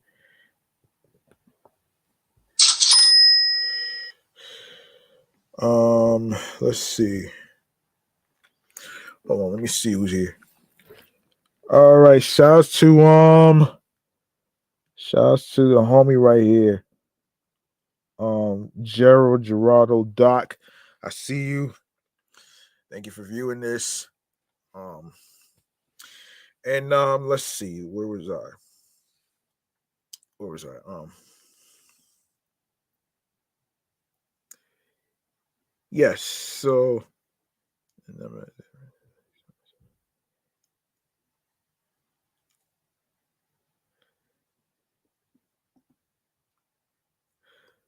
but the opening, which accompanied an increase in LARR capacity, has been mirrored in controversy, with Penn Station bound riders facing overcrowded trains and Brooklyn bound passengers miffed at losing one seat rides.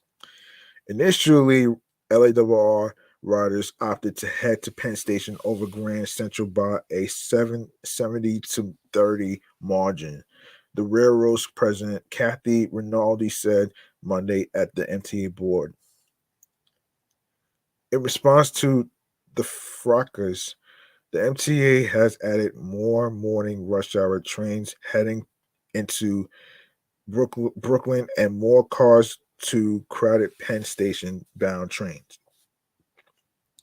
The original section of Grand Central used by Metro North has also adopted measures to limit people's ability to sit. The agency has begun, restricting sitting in the dining concourse to those with train tickets and has even placed some existing benches behind barricades. That's crazy, man. Wow. That's really messed up, man. You know what I'm saying? Let's see. Let's see. Let me see. Let me see. Um, okay. So, all right. So let's get into our next segment right here, which is chatting or the jazz right here. And I am going to, and the next topic is going to be pertaining to a bill pertaining to the Sunshine Protection Act. So here it is right here, man.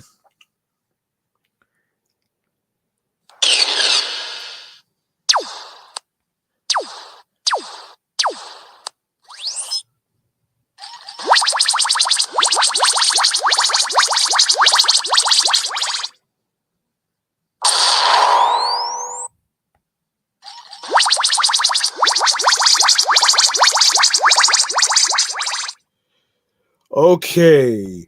Our main topic in this segment right here is pertaining to the Sunshine Act protection, the Sunshine Protection Act.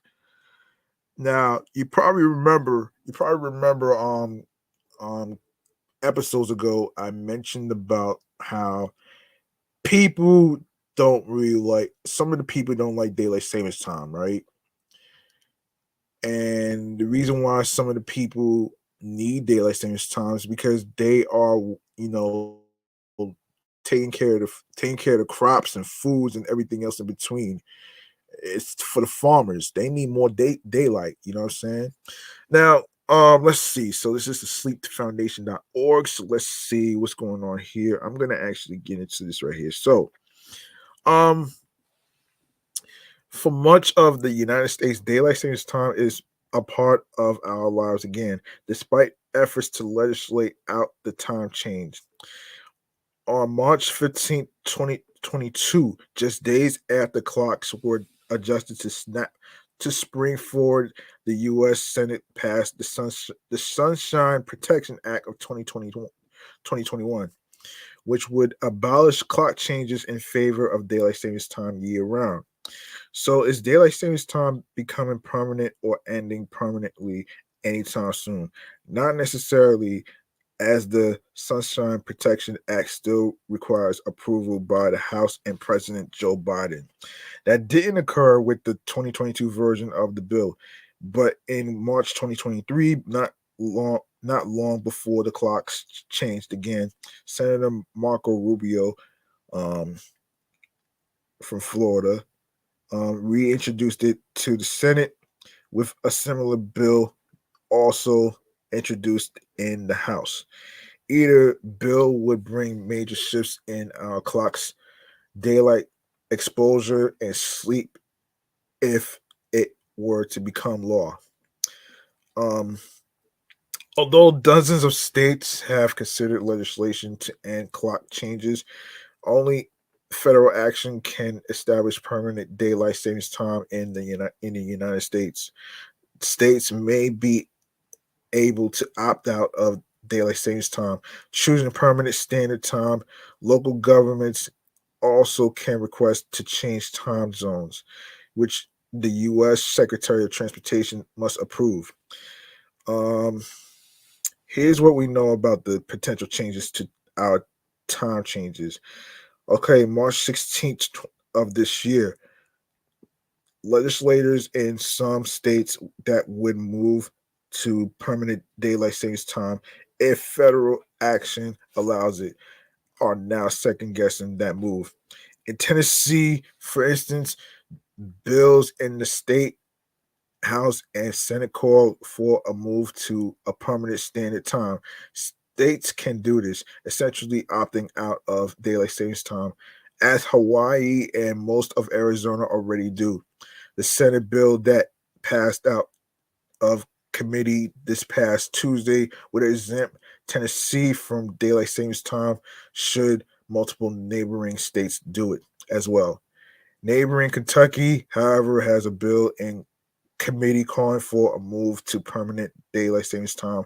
Its House passed a similar bill last year. Tennessee passed a law in 2019, however, calling for a move to permanent daylight savings time. Oregon, which has a similar permanent standard bill in committee, also went the other way in 2019. Here are the states that have passed laws one way or another on daylight savings time. Let's see. Of course, let me see. I don't know about all that, but let me just hold on a minute here. So, March 13th, many U.S. workers are adjusting to their first work day in daylight savings time 2023, which ends on November 5th. And with that comes renewed efforts to ensure we never change our clocks again. In Texas, for example, a bill introduced March 10th would allow Texans to vote yes or no on November 7th to adopt permanent daylight savings time.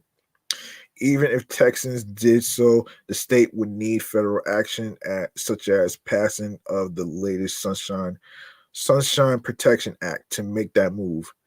Earlier this year, the Texas State House took up a similar bill that would ask Texas voters to state their preference between permanent daylight savings time and permanent standard time.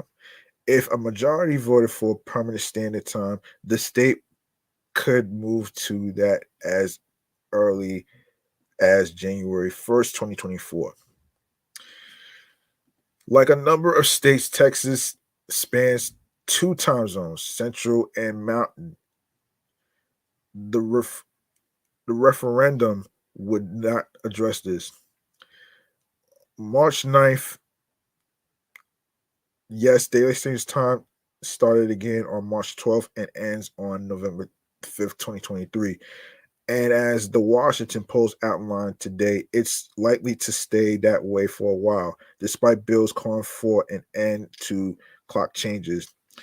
The Sunshine Protection Act in numerous states are calling for a permanent daylight saving time, a permanent daylight savings time, while folks in the health world, including the American Academy of Sleep Medicine, want permanent standard time.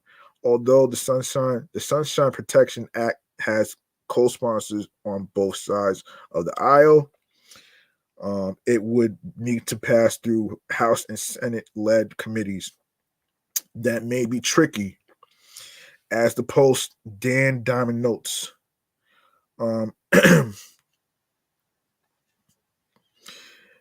The White House has not chimed in on its daylight savings time stance, but President Biden does have a record on the subject. When the United States briefly moved to permanent daylight saving time in 1974, the then senator from Delaware voted for it. Multiple states on March 6th in individual legislation to move to permanent daylight saving time stalled out when legislatures turned over. But the first clock change of 2023 likely will bring with it a renewed emphasis on abolishing the time changes, with bills pending in states such as Iowa and Texas. Moving to permanent daylight savings time at the state level would require federal action. The Sunshine Protection Act bills introduced on March 2nd, 2023, would still require approval from the Senate and House, as well as the president's signature to become law. It's crazy, man. Um, the Senate bill includes co-sponsors from both parties. The logic, Rubio said in his statement, is simple. This ritual of changing time twice a year is stupid. Representative Vern Buchanan introduced the House version with 13 co-sponsors, all of whom are Republicans. Um, Oklahoma is edging closer to becoming the latest state to support moving to permanent daylight savings time, if and when it's possible to do so. Um, on February 28th, the state Senate approved a bill that would choose a side on the clock change. The bill now moves to the state house. The Oklahoman newspaper reported results of a March 2022 Amber integrated poll stating that 47% of likely Oklahoma voters agreed with moving to permanent daylight saving time, with 24% favoring no daylight savings time and 24% saying they are okay with the current time change system. um let me see. This is so let me get this straight. So let me see. This is crazy though. Oh boy, this is crazy. Let me see. Oh my gosh, man. So let me see. Nebraska again advanced a bill that would put it on permanent daylight savings time. Should federal law permit states to choose, the state passed a similar bill in 2022. It was then postponed. The 2023 bill would require 3 of Nebraska's 6 bordering states to also move to permanent daylight savings time. Thus far, Colorado and Wyoming have indicated they would move to permanent daylight savings time, given the chance. The Colorado Wyoming legislation um, passed in 2020 would require 3 of Colorado, Idaho, no, oh, yeah, Idaho, Montana, Nebraska, North Dakota, South Dakota, or Utah to make a similar move for some or excuse me, or all of their population. So no action came from the Sunshine Protection Act before the U.S. House shuffled representatives and leadership following the November 2022 election. Representative Kathy McMorris Rogers now leads the House Energy and Commerce Committee tasked with discussing the Senate bill. Prior Prior Chairman Representative Frank Pallone from New Jersey had remarked that he was not leaning toward permanent daylight savings time or permanent standard time, but said it's time we stop changing our clocks. Meanwhile, with daylight savings time set to start again at 2 a.m. local time on March 12th, 2023, which already happened, more states have joined the fray in proposing their own time change bills. And of course, Texas on January 18th, Democratic Representative Vicky Goodwin proposed a bill that would allow voters to decide how the state should handle the time change. If it passes, the decision would go to Texas voters in November. Virginia also on January 18th, the Virginia Senate passed a bill advocating for permanent daylight savings time in the state. Ultimately, that could not take place without federal action. Arkansas in January, 2 bills proposing permanent daylight savings time did not pass out of State House Committee. States that observed daylight savings time saw it end on November 6th. As of now, daylight savings time 2023 is set to start in the coming year, with efforts to make it permanent stalling in the House. According to the Washington Post, House discussion on the bipartisan Senate bill, whose co-sponsors range from Senate Patty Murray from Washington and Senator Dianne Feinstein from California to Senator Tommy Tuberville, Alabama, and Senator Rand Paul, Kentucky, is waiting on the Department of Transportation to report on the effects of a permanent change. That analysis, however, is due on December 31st, 2023, after the Sunshine Protection Act is slated to take effect. This makes it unlikely that any action will come on daylight savings time until 2024. Then committee chairman Pallone told the Post, "We haven't been able to find consensus in the House on this yet. There are a broad variety of opinions about whether to keep the status quo, to move to a permanent time, and if so, what time that should be."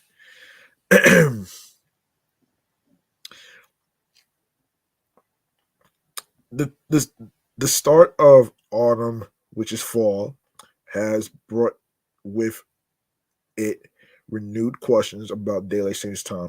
In short, nothing has changed for daylight savings time in 2022.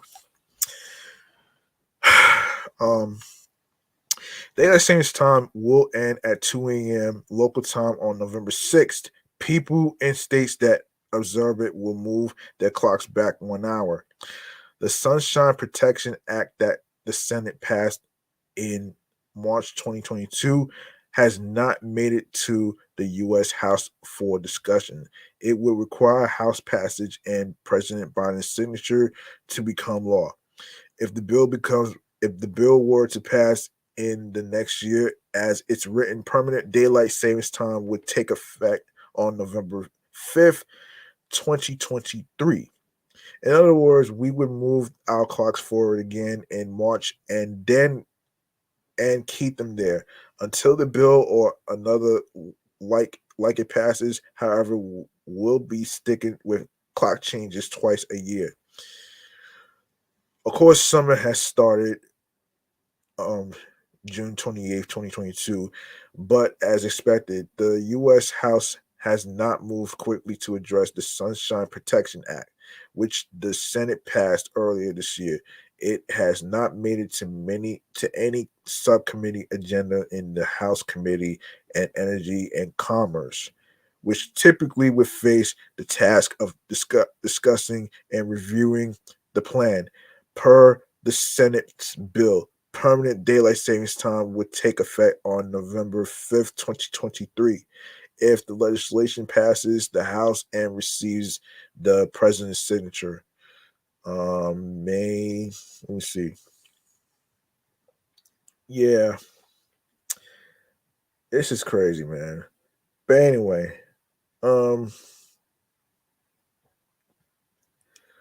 so has it happened already? Senate Bill 623, sponsored by Senator Marco Rubio, passed the Senate on March 15, 2022. No formal vote took place. Instead, the bill passed through a process called unanimous consent, which means that no senator objected to its passage. The bill's introduction surprised some lawmakers, and at least one senator reportedly was expected to object. The House did not take action on the bill. Rubio reintroduced it in March 2023 with a tandem bill introduced in the House. Okay. So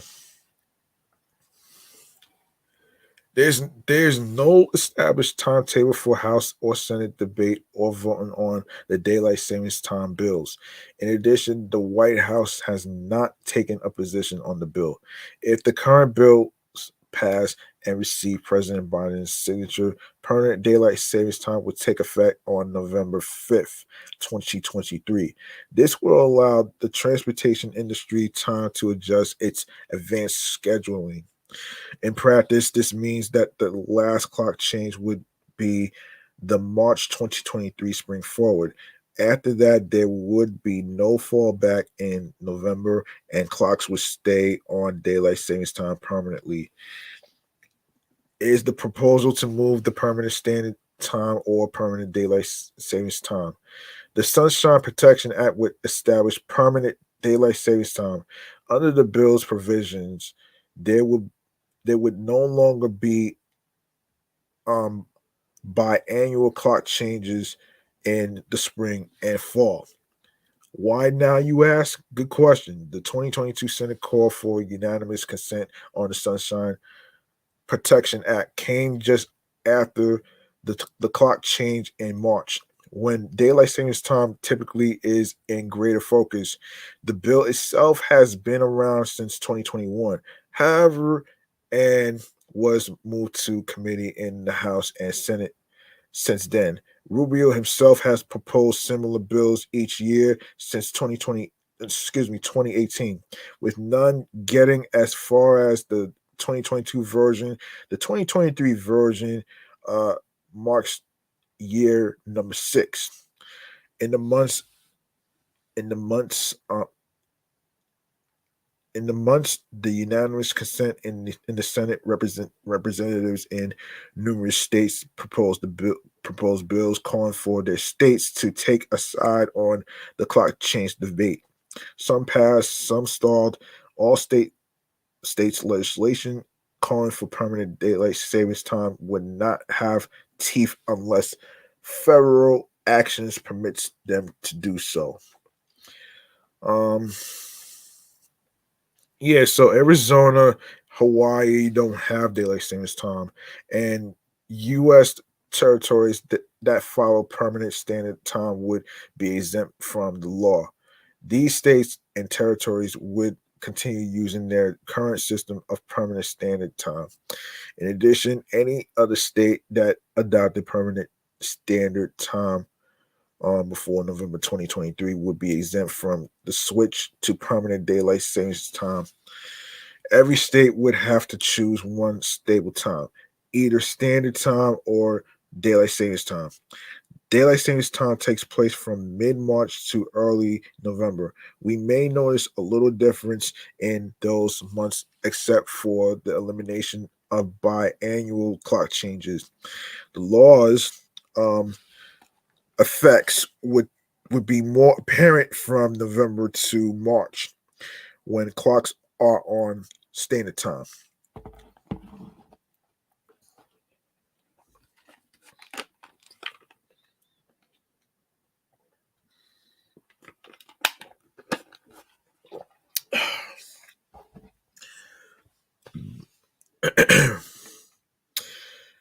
Yeah. Wait, wait. In addition, any other state that adopted permanent standard time before November 2023 would be exempt from the switch to permanent daylight savings time. Every state would have to choose one stable time, either standard time or daylight savings time. Yeah, daylight savings time takes place from mid March to early November. We may notice a little difference in those months, except for the elimination of biannual clock changes. The law's effects would be more apparent from November to March when clocks are on standard time. In general, daylight savings time means less light in the morning. So during these months, people with typical work and school schedules would be more likely to start the day in the dark. That said, the effects of the Sunshine Protection Act will vary based on where you live. The amount of daylight throughout the year depends on how far north you live. In addition, cities in the western parts of each time zone have later surprises, which can mean even less morning light under permanent daylight savings time.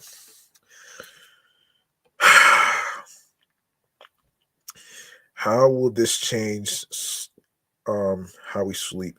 By establishing a stable time, the new law would prevent sleep disruptions that occur from biannual clock changes.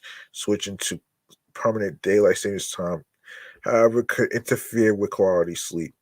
Groups such as the American Academy of Sleep Medicine and the National Sleep Foundation, as well as many experts, oppose permanent daylight savings time and prefer the idea of permanent standard time.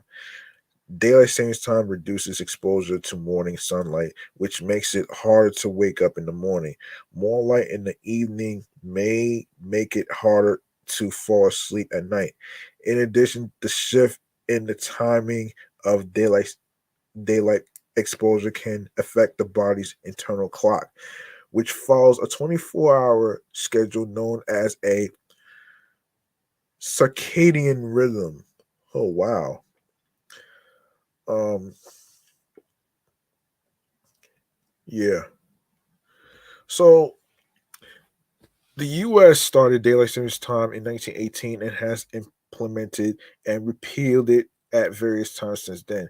It was created primarily to reduce energy consumption and promote commerce.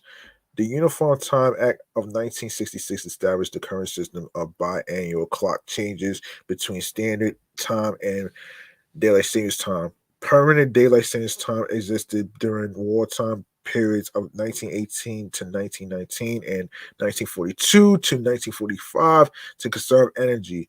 The U.S. also experimented with permanent daylight savings time in January 1974 in the face of a mounting oil crisis that ended in October 1974 because of significant public dissatisfaction with darker mornings.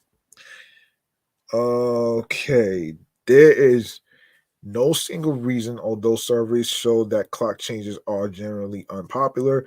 Groups disagree about whether permanent standard time or permanent daylight savings time would be best. In addition, changing federal law can be a lengthy process, which has helped keep the current system of clock changes in place. Let's see. Yeah, I did talk about this episodes ago that I've asked a lot of customers if they think permanent daylight savings time all year round would really make a difference. Some say it will, and some would say that it might not make a difference at all. You know what I'm saying? And I actually was explain, and one of the managers explained to me that the reason why daylight savings time exists is because because of the farmers who take care of the crops as far as the food and everything being planted with water. So the farmers need more they need more sunshine. That's what it is. So there you have it right there. And let's see, what else do we have on the agenda of today's episode? Let's see, let's get into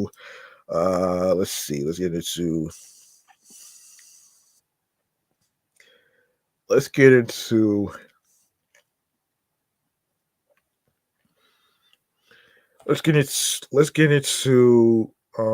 what is it?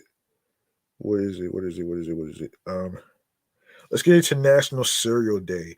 Now today's episode is titled Cereals Are the Breakfast for Champions. So let's get into that right here. National Cereal Day. Yes. So we all we all know that sometimes breakfast is the most important meal of the day, right? Sure, it may not it may not happen to everybody, but for some people don't have breakfast, I guess. But you know, you know, um, here's a breakdown on what this is. So here's a breakdown on what this is. So all right. So there isn't a person alive who doesn't know a bowl of cereal, a spoon, and some milk, some lactate, almond or soy milk all count. Equals a party in your mouth. Fiber, sugar, raisins, or even Lucky Charms. The flavors and prizes each box holds are limitless. Are limitless and can add to any humdrum morning. Okay, hold on a second here. Yes, so let's snap, crackle, and pop through all the reasons why National Cereal Day on March 7th should be in your day planner and your day planner and on your menu. Okay, so National Cereal Day timeline. Cereal was invented by accident in 1877. John Harvey Kellogg and Will Keith Kellogg were experimenting with boiled wheat as brothers do. They left a batch out overnight and returned find it to find it stale. They tried the same process with corn and created what we know today as Kellogg's cornflakes. 1939, sweetened cereal was born. Ranger Joe Pop Wheat Honey showed up in grocery stores, on radio and TV ads to show kids like sugar and cereal didn't have to be healthy.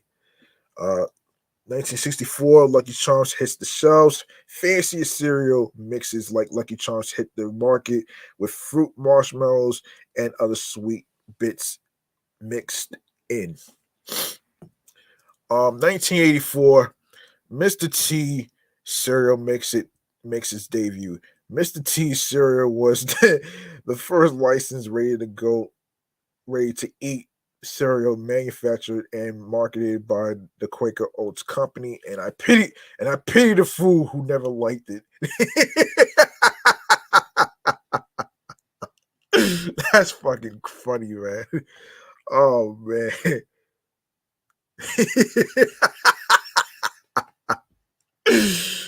Oh shit, that's funny, man. Hold on. I gotta do this. I gotta do this shit. I gotta do this shit. Hold on.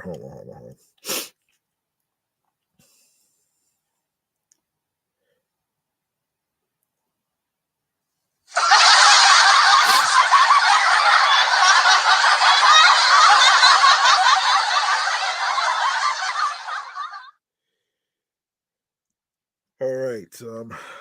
Let's see. Okay, so um, what is this? What is it? Okay, so here. Okay, so that's crazy though. So, National Cereal Day activities. I'm not even sure is that okay. So, have cereal for every meal. Be sensible and start with some fiber one. For lunch, live a little and have a more robust Lucky Charms. They are magically delicious, as the slogan says in the commercial. When dinner rolls around, go a little crazy and mix regular cornflakes with some frosted ones and follow up with a Rice Krispie treat for dessert. Try a new cereal you've never had before. There are quite possibly over 100 cereals to choose from. And if you want to expand your breakfast horizons, why not pick one you've never had before, like cranberry almond crunch or grape nuts, or even Kellogg's honey smacks, which is nearly 50% sugar by weight. Good thing National Dentist Day is on March 6th to prepare for the crunchy, sugary festivities of March 7th. I'm not even going to even touch the dentist part. Um, Okay, buy one or two cereal fun packs and hand them out.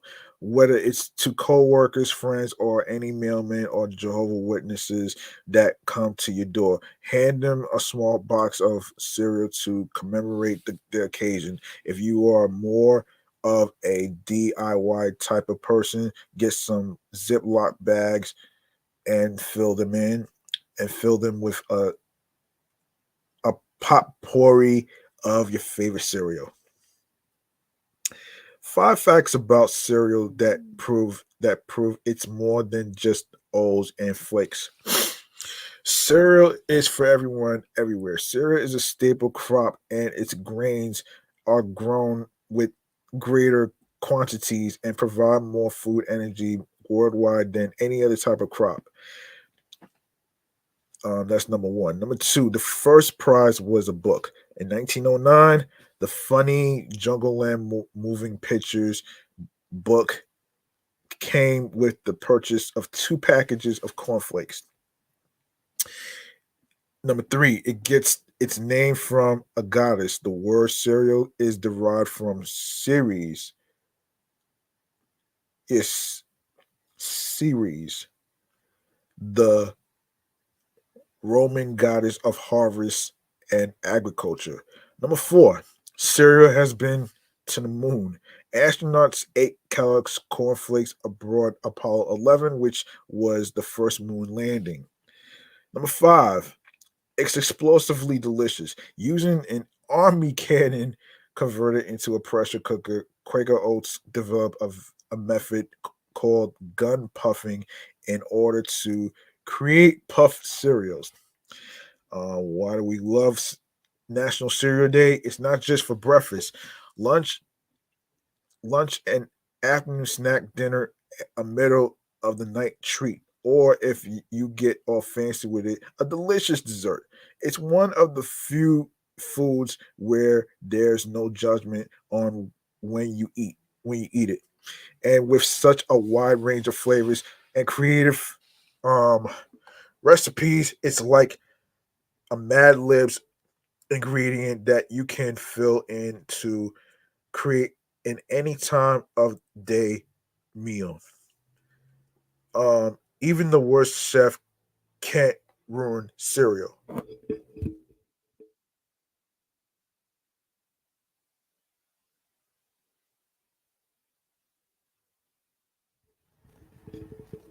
We can't all make turducken.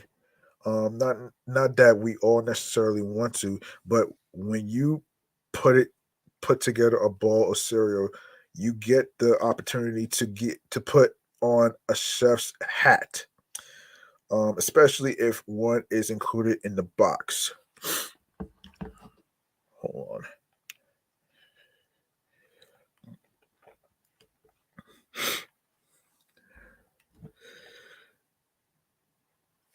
You get to work out just the right cereal to milk ratio and add fruit or nuts, feeling like the Julia Child of Cinnamon Toast Crunch, all without risking burning down your kitchen. And of course, you can discover your inner breakfast mascot. Are you more of a Toucan Sam or a Captain Crunch? Do you have the same adversar- adversarial relationship with kids as Tricks the Rabbit, or is your outlook on life as positive as Tony the Tiger, which is which was my dad's nickname, by the way. That was my dad's nickname too. After the cereal came out years ago, man. But yeah, that's a coincidence right there, though. But you have so many personas you can try on every time you pour yourself a bowl to set the tone for the day. And of course, March 7th was this year, which is 2024. Next year, 2025 will be Friday, 2026 will be Saturday, 2027 will be Sunday, and 2028 will be Tuesday. All right, so All right, so let's get into let's get into Chloe Bailey. Um so Chloe Bailey has responded to those criticizing her album following its underwhelming commercial performance. The Chloe and Haley singer released her debut solo project In Pieces on March 31st, which debuted at number 119 on the Billboard 200 chart with roughly 10,000 album equivalent units in its first week. On the opening night of her tour of the same name on Tuesday, April 11th, Chloe Bailey told haters they can kiss my black ass while encouraging her fans to support her album. Yeah. Yeah, you tell them. Oh shit. Make sure y'all are supporting the motherfucking album, she said. Fuck what the fuck everyone gotta fucking say. They can kiss my black ass because I know you guys love me and this is all I need. She added, thank you for loving me. Thank you for being here. Thank you for your energy. Internet personality Drewski, who stars alongside Chloe Bailey in the Peacock movie, praised this and helped helped promote her album, defended the singers during an interview with TMZ. Fuck him, he said. And in regards to her critics, she got a better album sales than me. Shit, I'm on iTunes too. It's better than mine. Released on Beyonce's Parkwood Entertainment label In Pieces, boosts appearances from Chris Brown, Missy Elliott, and Future, with production by Metro Boomin, The Dream Hitmaker, aka Young Berg, Cardiac, FNZ, and many others. During a recent interview with Cosmopolitan, the 24-year-old explained how her debut album is about putting ourselves back together after feeling like the world breaks you down.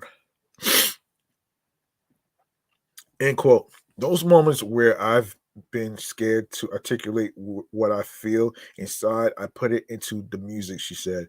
Now people get to hear my innermost thoughts with these songs, which are all the moments where I've been scared to speak up or explain how I feel. There were moments there were moments I was heartbroken, not only through romantic relationships, but friendships, family, and people I thought I could trust. In Pieces is about how we put ourselves back together after feeling like the world breaks you down. She added, it's therapeutic knowing that people who inspire some of these songs will hear them. It gives me my power back. Yeah, I think. Listen, I don't think I don't think people should be concentrating on first week sales, man. You know what I mean? I mean, look, you have to really know that it's it's basically not you have to know that sometimes it's not easy to it's not easy to it's not easy to come by everybody's expectations. And and sometimes, listen, just be the best version of yourself as a music artist. That's all I'm gonna say right there, man. And don't worry about pleasing the critics with their fancy chart sales and everything else whatsoever. Just just just be you. You know what I mean? Tell your story. Don't worry about nobody else. All right. What is it? Chloe Bailey can't wait for the world to see her little sister Haley star as Ariel in Disney's forthcoming live adaptation of The Little Mermaid, appearing as a guest on the Drew Barrymore Show on Thursday, April 13th. The older Bailey sister shared her heartwarming reaction to seeing her baby sis in the film's trailer when it aired during the 2023 Oscars, as well as her excitement for others to see her in that light. End quote. I was screaming and I was crying, Chloe said. I was just screaming because she is a real life mermaid, a siren graceful in all her beauty, and people get to see what I've always seen since we were little girls. And of course, you can check out the Drew Barrymore Show on YouTube. Bailey was on the show to promote her debut solo album In Pieces, which was released last month. After it debuted at number 119 on the Billboard 200 chart with roughly 10,000 album equivalent units in its first week. Her detractors had a lot to say on social media, but she came equipped with a response right back. On the opening night of her tour of the same name on Tuesday, Cole at April 11th, Chloe barely told haters they can kiss my black ass while encouraging fans to support her album. And she said, make sure y'all are supporting the motherfucking album. She says, fuck what the fuck everybody gotta fucking say. They can kiss my black ass. Because I know you guys love me and this is all I need. And she added, thank you for loving me. Thank you for being here. Thank you for your energy. Okay, so obviously, um, wait a minute here. She did talk about this shit. Wait, hold on. Didn't she talk about this? She did. I remember I read somewhere that she did talk about her having imposter syndrome. She did talk about that. I forget which story it is, but um let me see. Let me see this shit though.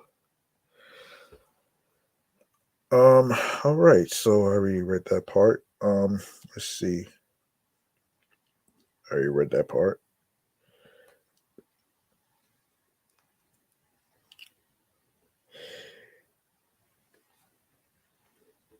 Okay, so Chloe Bailey explain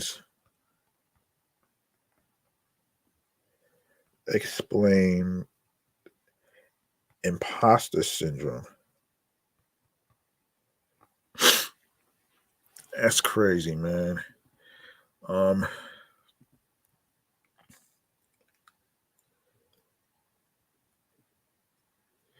yeah, she did. She did. Let me see. Let me see something here. She did talk about this. Uh, um, let me see.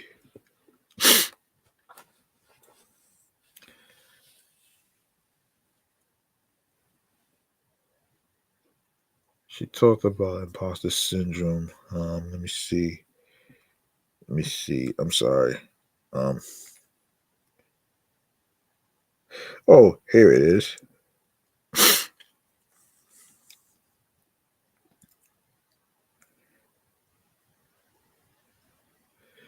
So Chloe Bailey, according to News One, recently opened up on the Drew Barrymore Show about dealing with imposter syndrome and how she combats the issue. Um, let's see.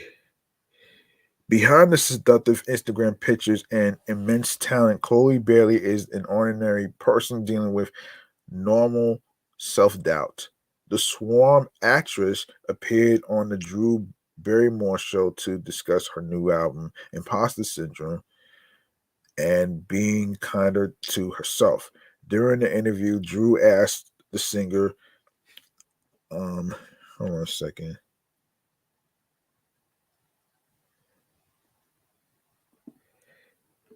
Wait, during the hold on a second. Yes, during the interview, asked the singer how she overcame self-doubt. Um, Bailey admitted that she first has to cry, then she leans on family members, and lastly, she recites an affirmation. So I'll cry out first. I pray, I call my God mom, and I'll call Haley and my siblings, and I'll just cry, and they will be like Boss Up stated, the Have Mercy crooner.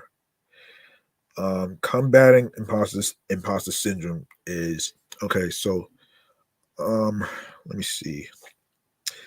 Bailey's self debut album In Pieces dropped in March. Despite the exciting buzz about the highly anticipated compilation, the artist still grappled with imposter syndrome. I'm going to be honest. When my album came out last week, I never thought the day would come. So when it actually happened, I was like trying to figure out every way in my head make sure it wasn't happening. It was like imposter syndrome. So I keep reciting to myself, I deserve it, I deserve it, I deserve it, I deserve it. We have to give ourselves flowers before we expect anybody else to. And that's what I'm learning. It's hard, but I'm learning, revealed Bailey. Another way Bailey shows up for herself is by turning the cynical comments people type about her on social media into a concert backdrop.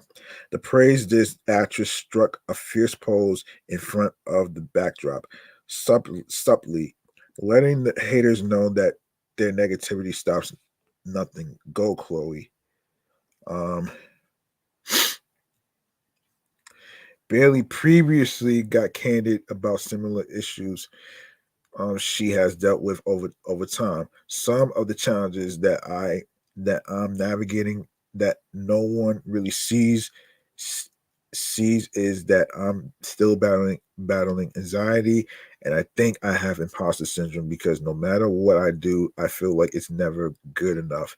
Bailey told Refinery 21 in 2021, I'm always trying to beat myself and outdo myself. If I can't, or if there's like the slightest struggle, I tend to beat myself up. Man. Um, Let me say this before I even go on to the next topic. I know what it feels. I kind of know what it feels like to feel like you're not enough. And I always ask certain people if I'm enough as far as like creatively speaking, as far as like what I'm doing in this podcasting career that I'm trying to do. And the thing is, like, you gotta know that you have to fucking know that you can't please everybody, especially whether you are in music, singing, and everything else. I mean, and I think what I learned a couple of days ago is about trying to give myself a little credit. I mean, yeah, we all deserve flowers while we're here. You know what I mean, and and um, just don't give up on yourself, man. No matter what anybody says or anything in between. I mean, it's crazy. And today's mental health check-in topic was about imposter syndrome. That's where I segued from that to Chloe Bailey's situation. So, you know, and I'm glad she actually talked about this because we look, we have to get rid of this fucking stigma that mental health is not that mental health is taboo. It's not a taboo subject anymore. So I would like to actually commend her um for not only being on tour and having a movie called Praise This that's out right now and everything in between. Um So, without further ado, I'm gonna make some noise for Chloe Bailey for clapping back. And and of course, give yourself some credit. You made it this far, and and don't worry about what other people think, though, man. Just keep going, put in the work. Don't worry about the charts on Billboard and the first week sales. Don't worry about that. Especially to all the music artists out there. If you are if don't worry about the first week sales, all right? Everything is going to grow into one place, all right? It's not going to happen overnight, but it's going to take some time. So there you have it right there. Make some noise for Chloe Bailey for um, clapping back at those hater the hater the hater Neanderthal leeching bastards. All right. So here it is.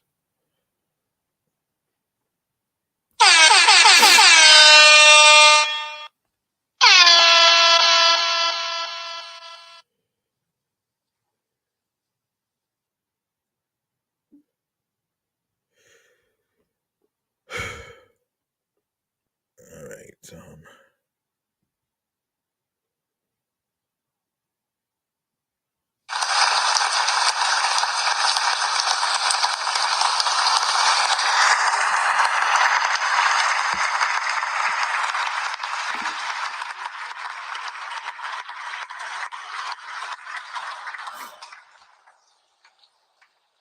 All right. We're gonna go to Logic.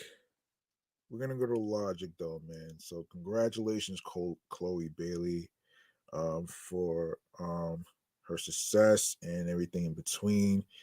And of course, check out Praise This, the movie that's out right now, especially on Peacock. All right, so there you have it right there. Let's go to Logic. Let's go to Logic.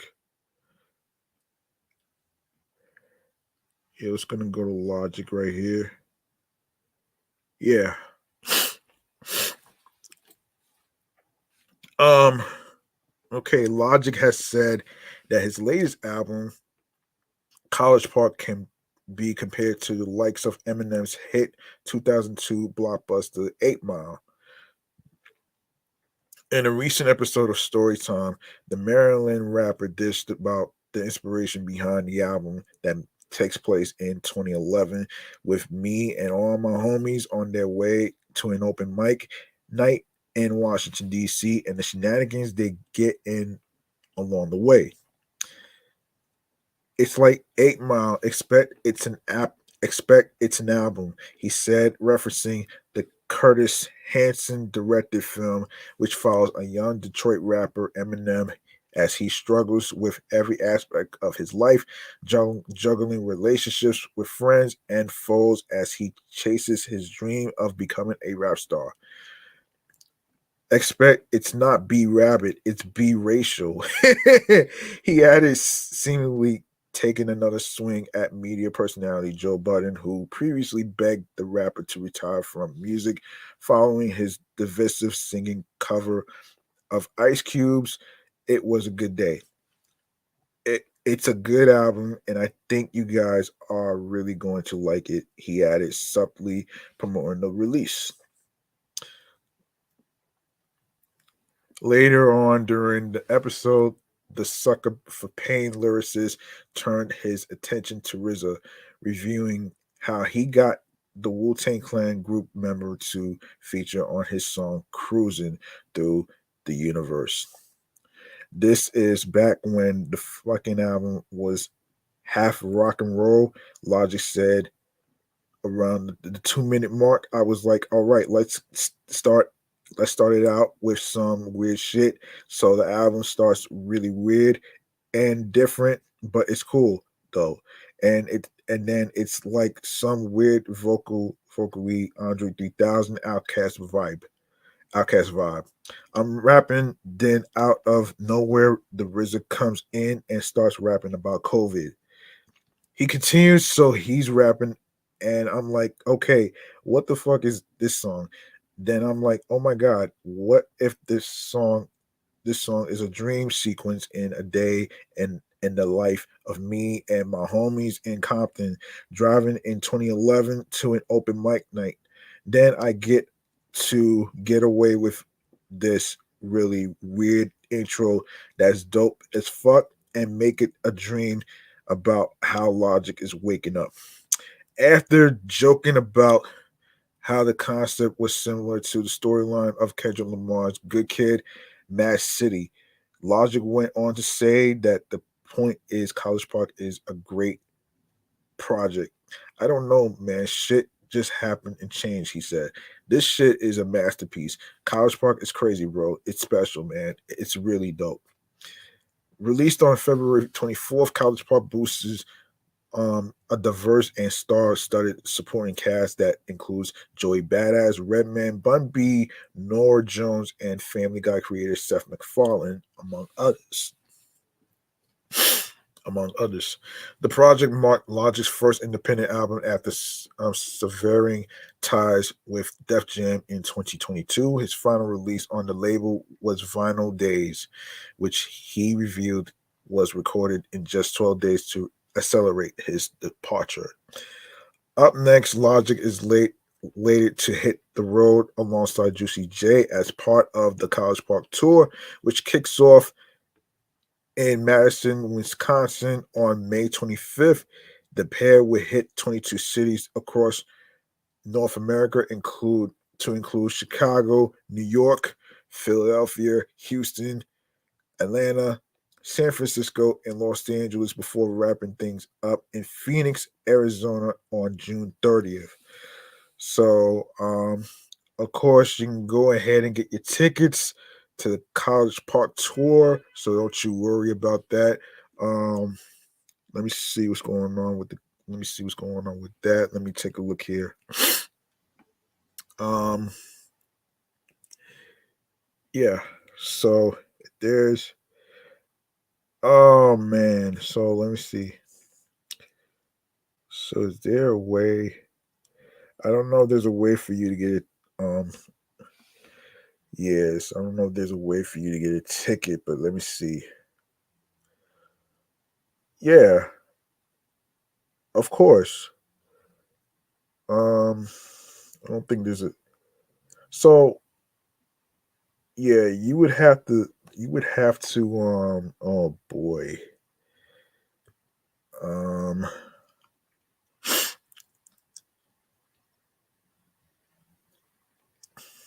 Okay. I don't know exactly, but you would.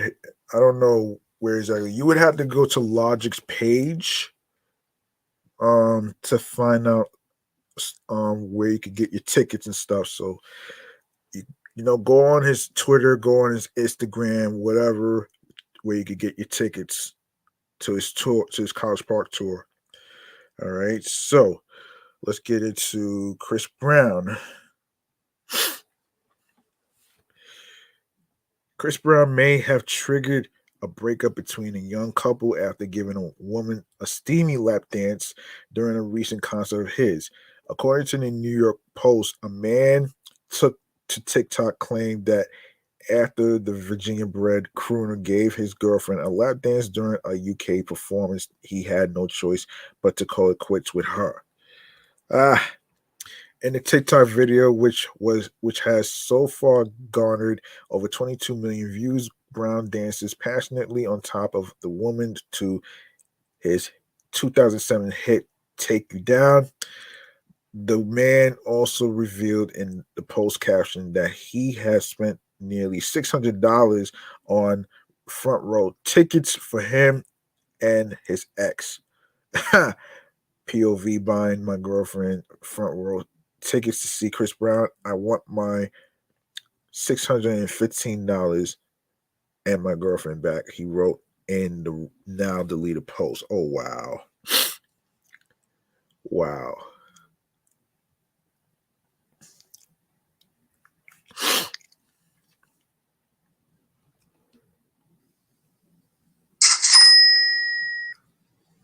Yeah, that's crazy.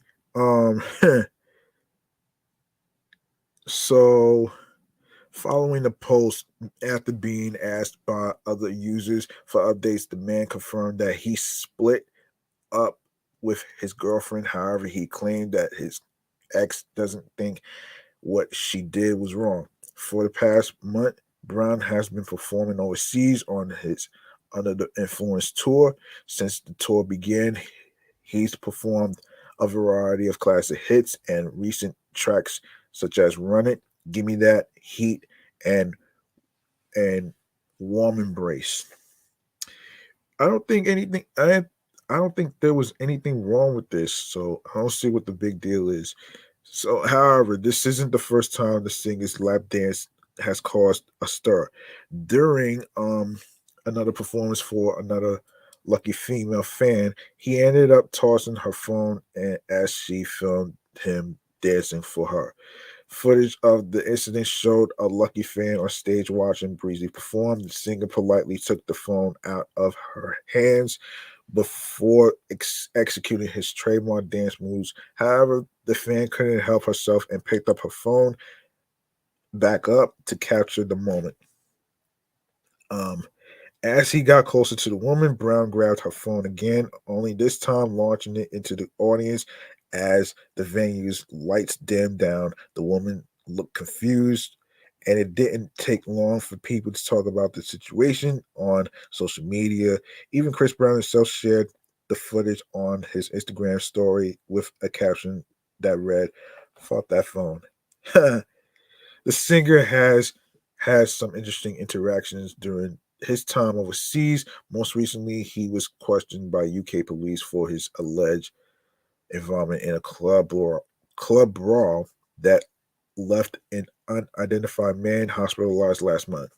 According to Radar Online, Brown and his entourage went to the Tape nightclub at Hanover Square in London, England, after his performance at the O2 Arena. Shortly after arrival, a fight broke out between Brown's crew and other club patrons. As a result, a man was allegedly struck in the head with a bottle and assaulted by Brown's crew once he tried to flee the club. Damn. Okay, 50 Cent. 50 Cent. Um 50 Cent 50 Cent brags. Okay, so 50 Cent has made it a point to let everyone know that he's reportedly the only African American executive in television with green light powers.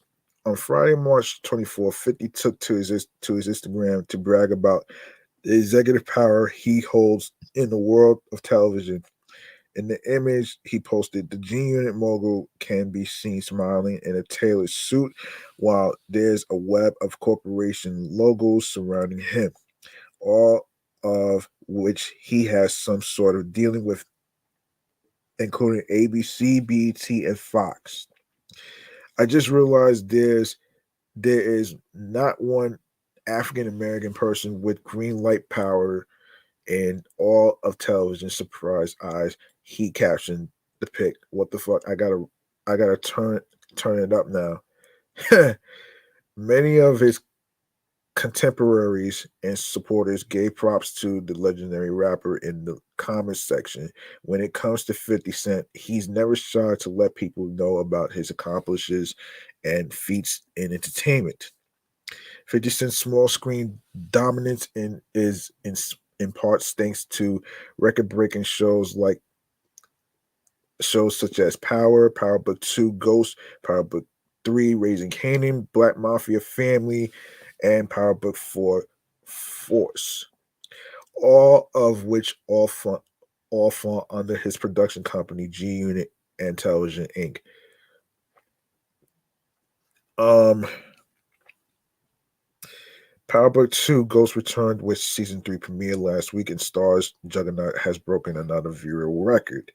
According to Deadline, season three's debut smash stars previous premiere record with 5.8 million viewers across platforms through the first 3 days of availability since being released on March 17th. The cumulative number of is a huge jump compared to the estimated 362,000 live broadcast viewers that turned in on Friday night. Of course, obviously, the weekend viewership for season three's multi-platform premiere was also reportedly up about 30% compared to season two's debut in November 2021. In the beverage world, the Houston Rockets organization um, announced they've joined forces in 50 Cent's premium wine and spirits company Sire Spirits for what they've called a groundbreaking partnership. The multi-year deal will highlight 50's award-winning brands in cognac and Le Chemin du Roi champagne brands at Houston Rockets home games and Toyota Centers events with multiple theme bars, a branded luxury suite, and a courtside box. Lodge box. Fifth may have his hands in other businesses, but his name still rings bells in the rap world. Swizz Beats recently shut down the idea of a versus matchup between 50 Cent and Lil Wayne after a clip surfaced of Apple Music host low-key proposing a hypothetical face-off between Weezy and the G mogul. Me personally, I wouldn't even do 50 versus Wayne. They two different dynamics and two different artists. Swizz Beats told the Baller Alert. I would do a different verses for both of them, but we'll see as we have a lot of things lined up for verses, and hopefully they are involved. While I can't give up who I would choose to go against them, just wait and see. Okay. All right, so just wait and see. Let's see. Um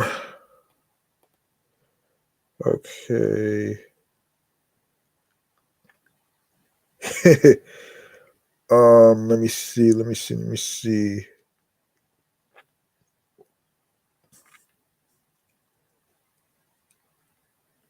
Now, we gotta get into this movie Man Cave real quick. I did not know there was a Tetris movie. I did not know there was a Tetris movie, but um, yeah. So here it is, the Tetris movie. Here it is, the movie Man Cave Popcorn. We gotta talk about the Tetris movie. This is. I didn't even know that was a thing. So let's get into it right here.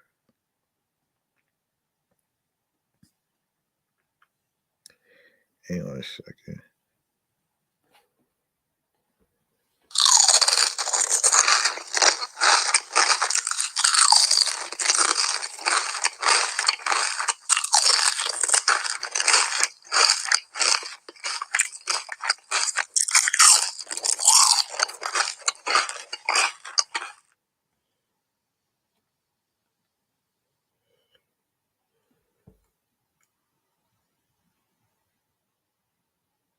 Okay. Hold on.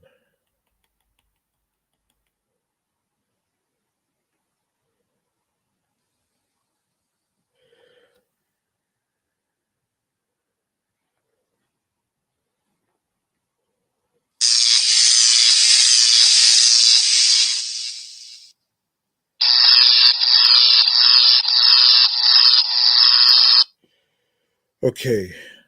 Um. All right. So, let's get into. Hold on a second here. Let's get into. Hold on a minute. Let's get into Tetris. Let's get into Tetris. Uh, yes, yes, Tetris. Here we go. Um, so, and this is from GoldDerby.com. Apple TV found the perfect fit for its ever-growing lineup with the launch of Tetris on March 31st. The film tells the unbelievable story of how one of the world's most popular video games found its way to evade players around the globe. Hank Rogers, um, played by Taron Egerton, discovers Tetris in 1988 and then risks everything by traveling to the Soviet Union, where he joins forces with inventor Alexei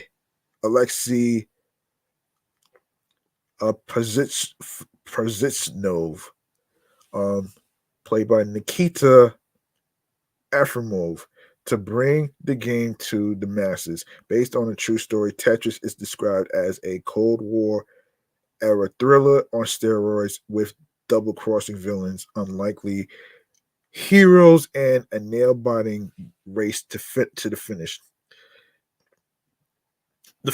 Following its March 15th premiere at the South by Southwest Film Festival, critics praised the film, earning it an 82% freshness rating on Rotten Tomatoes. The consensus reads, while it's nowhere near as addictive or fast paced as the game, Tetris offers a fun, fizzy account of the story behind an 8-bit classic. Um, so Avi Offer from NYC Movie Guru praises the film writing. The screenplay by Noah Pink brims with wit and knows when to take it so seriously as it focuses on Hank's increasingly dangerous mission to buy Tetris. Offer adds Taron Egerton is sensational. He's just as charismatic as he is in the Kingsman series. When it comes to production values, Tetris truly excels. The cinematography adds plenty of visual style with great use of Tetris inspired animation. Also, the soundtrack is very lively and well chosen while helping to invigorate the film. There's the slick editing and fast pacing that makes it more cinematic. Matthew Monagle, the playlist, compares the film to the recently abandoned adaptation, The Devils in the White City, noting that both focus on two events at imperative times that changed the world. The execution of the film is not perfect, but there is a lot to praise here. None of this is the fault of the cast. Hank Rogers may be a bland protagonist. Um, his biggest area for improvement is that he cares too much, but Egerton remains a dynamic screen presence. Meanwhile, Russian actor Igor Gravazov finds a little bit of Jeffrey Combs in his role as a menacing and corrupt politician. Um, in as much as Tetris can muster up any real threats against Hank and his colleagues, um, Grabuzzo is a perfect vehicle for thinly veiled threats. This cast is consistently watchable, keeping the audience moving through the movie long after the plot's intrigue wears off. Um, yeah, so man, okay, so Dan Byer states that they say that truth is stranger than fiction, and the story of Tetris is a perfect example. The pacing is praised, as is the cast. Egerton hasn't had many opportunities to play a role like this, and he rises to the occasion splendidly. He brings all of his considerable charisma to bear and adopts a down home American accent to convey Hank's folksiness and business savvy, beautifully balancing the comedy and pathos of the story. Without a strong anchor at its center, Tetris could quickly fly off the rails, and Egerton stands strong amidst all the crazy plot and colorful side characters. He makes it look effortless when it's anything but. In conclusion, the film's unique blend of political thriller, comedy, of manners, and legal drama is unlike anything in recent memory and plays wonderfully well. With a strong lead performance, a quotable script, and a genuinely surprising twist story, Tetris ensures that you'll never see those those falling blocks in the same way again. Well, um,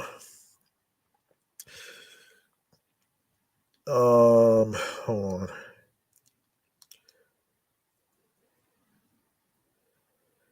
So Brian Tellerico from Roger Ebert wasn't as generous writing. The movie bounces back and forth between conference rooms and scary Russian alleys, but it never finds the right depth of character or deviation in either. Choosing to enliven the dry material with an odd amount of con, no, hold on, condensation instead of actual tension. Hold on. Yeah, condescension. Let's see. It's yeah. Can you believe these crazy Russians is an odd tone to strike, especially with the current state of the world in 2023. He concludes, despite Egerton's best efforts, the team behind Tetris never figured out how to tell the story. It's so repetitive that it will make you want to pick up your phone while it's playing on Apple TV. You should play Tetris.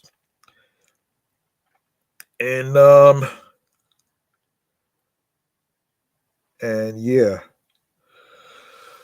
Okay. All right. So um in other in other movie news, in other movie news, in other movie news of this movie Man Cave, um we need to talk about the Super Mario Brothers movie. We need to talk about that actually. Um, yeah, it's been number one for the past 3 weeks, and for the fourth week, it made over $1 billion. So, um, let me just get that.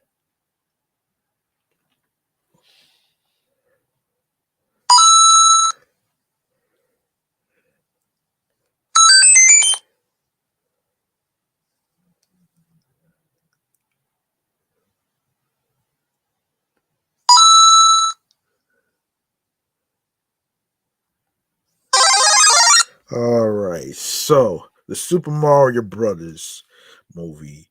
Um, I gotta say it's pretty impressive actually, and this is from the New York Post. Okay, so it's still at the top of its game. For the third week in a row, the Super Mario Brothers movie dominated the box office.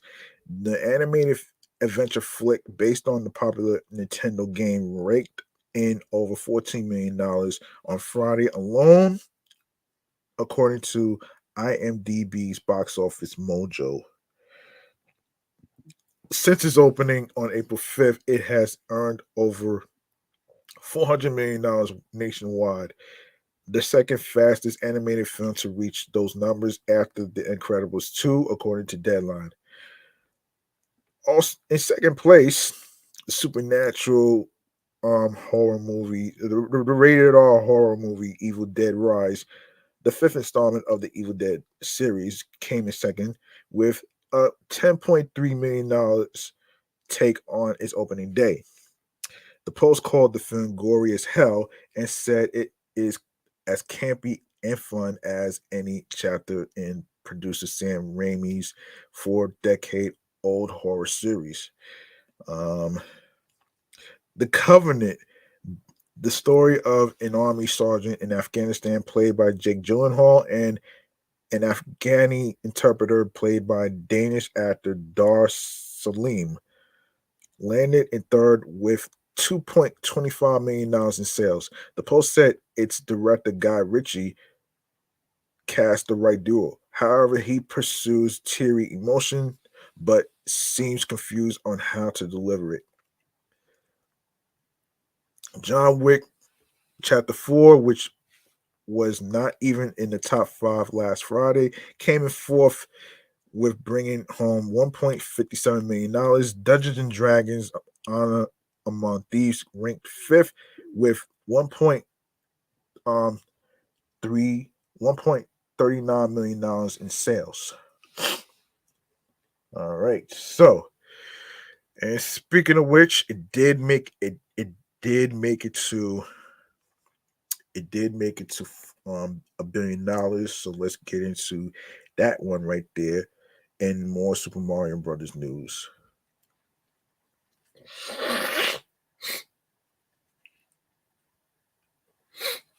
Yeah.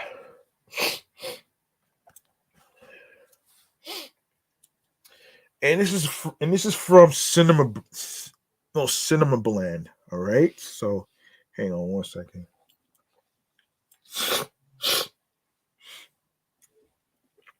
Okay. As the early box office numbers come in, it appears that this weekend is representative of a strange take on the more things change. The more things stay the same, nearly half of the top 10 is made up of titles that weren't playing in theaters last week. And yet the pair occupying the number one and number two positions are exactly were seen, where they were 7 days ago. Aaron Horvath and Michael Jelenik's The Super Mario Brothers movie is once again king of the mountain, surpassing a major milestone in reclaiming its crown. And Lee Cronin's Evil Dead Rise, the rated R horror movie, had a strong second weekend, bolstering the trend of theatrical horror being a big draw. So, so it made, yeah, it's crazy, man. So it made a billion. So wait, so this is crazy. Um, hold on a second. Hold on a second. So as I noted in my box office column last week, the movie industry has not produced an overwhelming number of billion-dollar hits in the years since 2020. There were 18 titles that hit the milestone between 2017 and 2019, and only four since 2021. John Watts' Spider-Man: No Way Home, Joseph Kosinski's Top Gun: Maverick, Colin Trevorrow's Jurassic World Dominion, and James Cameron's Avatar: The Way of Water. It now means a lot more when a film hits a 10-digit gross, and the Super Mario Brothers movie is now a part of that club. The Nintendo adaptation stood at $876.4 million worldwide when the early numbers came in last Sunday, and now its global total sits at $1.022 billion. That's enough to make it the 47th highest grossing blockbuster of all time, sneaking into the top 50 past other billion-dollar hits, including Peter Jackson's The Hobbit, An Unexpected Journey, Christopher Nolan's The Dark Knight, and the aforementioned Jurassic World Dominion.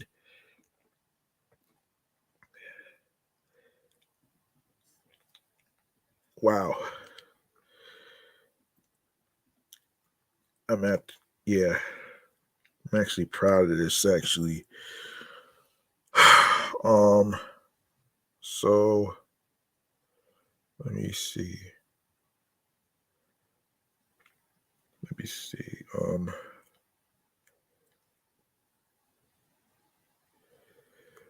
So, um, let me get Let me get that.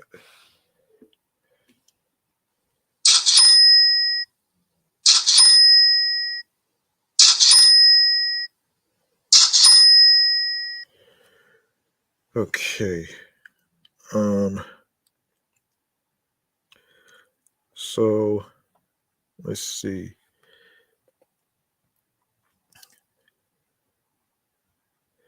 Exactly how higher it will climb in the record books is presently uncertain. The Super Mario Bros. Movie has had a remarkable run through April, made particularly impressive because of low weekend to weekend drops, but that success has come during a month when there has been very little all ages friendly entertainment playing on the big screen. Since April 5th, it's been the only game in town for families, but that period ends this coming Friday. After years of delays, James Cameron's Guardians of the Galaxy Volume 3 is arriving in theaters, which is tomorrow. And it should be noted that every single film released by Marvel Studios has debuted at number one. The trilogy Caper and new Marvel Cinematic Universe chapter is guaranteed to be a hit. And it's going to steal a lot of attention away from the big video game movie that has been dominating in recent weeks. Will Guardians of the Galaxy Volume 3 ultimately be able to top the Super Mario Brothers movie, move on the domestic charts? That's a much taller order than taking over the top 10 in its opening weekend. To date, the Nintendo feature has made just over $490 million in the United States and Canada, and Spider-Man No Way Home is the only MCU title to bring in more than that since 2020. Um, and per the numbers, Ryan Coogler's The Black Panther Wakanda Forever made $453.8 million by the end of its theatrical run, and Sam Raimi's Doctor Strange in the Multiverse of Madness made $411.3 million. Universal Pictures, Nintendo, and Illumination Entertainment notably not yet announced the development of a Super Mario Brothers movie sequel, but it is surely only a matter of time. Yeah. So there you have it right there. Yeah, so there you have it right there. Um, one more thing. One more thing. Jack Black wants Pedro Pascal to voice the character Wario. So Jack Black has ideas for future Mario movies. After the Super Mario Brothers movies record-breaking opening at the box office this past weekend, the 50 the actor age 53 um nominated Pedro Pascal to take over as the villain in a potential sequel following Black's turn as the voice of Bowser.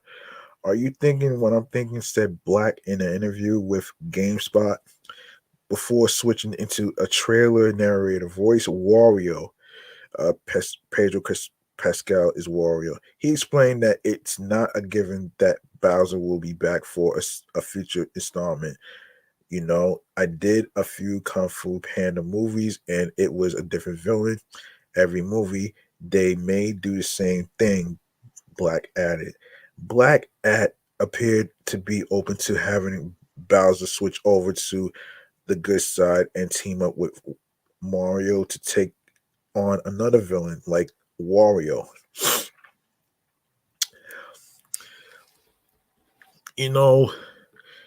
You know, what if there is a more powerful, more evil villain? He proposed. Then I may need to be turned to help Mario and the rest to defend our universe against some other unforeseen force of evil.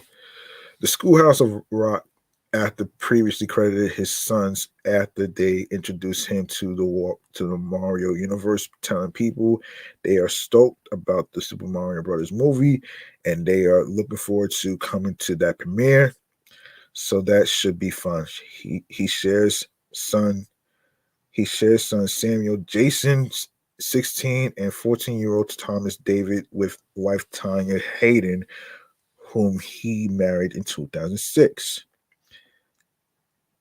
At the film's Los Angeles premiere earlier this month, Black told people he was proud of the project. I feel like we really did it. I think we mission accomplished it. We wanted to make a funny, exciting action adventure, and by God, we we did it, he said.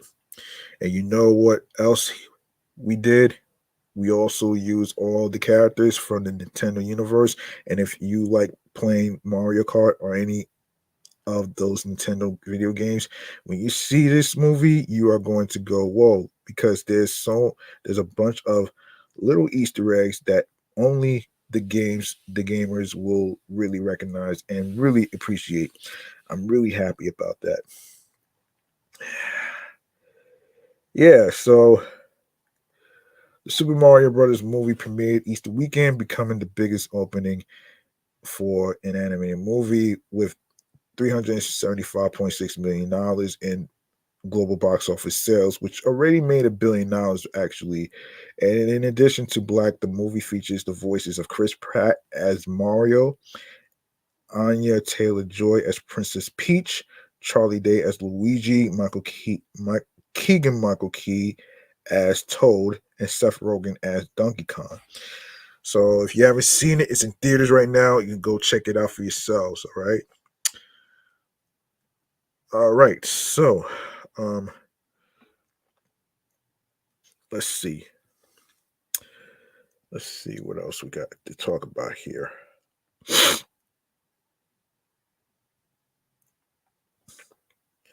All right, time for some fun activities to do for the weekend. I'll save the eat and drink segment for another episode. So, let's see. Uh, let's see.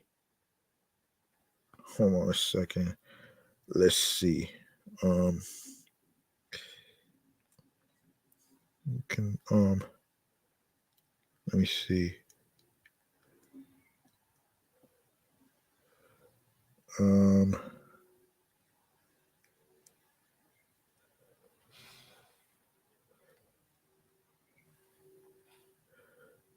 fun activities to do. Hold on.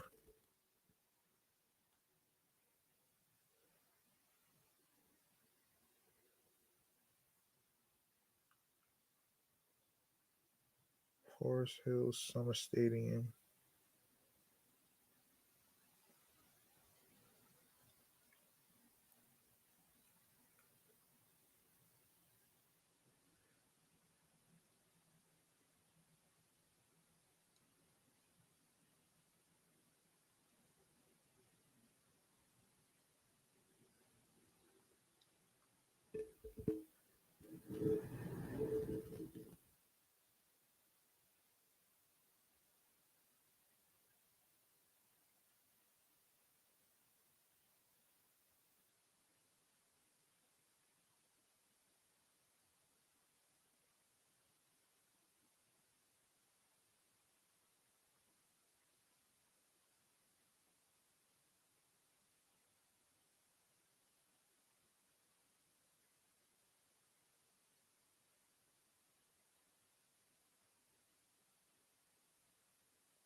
All right. Let me see who's here. Sorry. Um, Figure Freak 1997. Um, got you right here. Let's see. Let me see something here.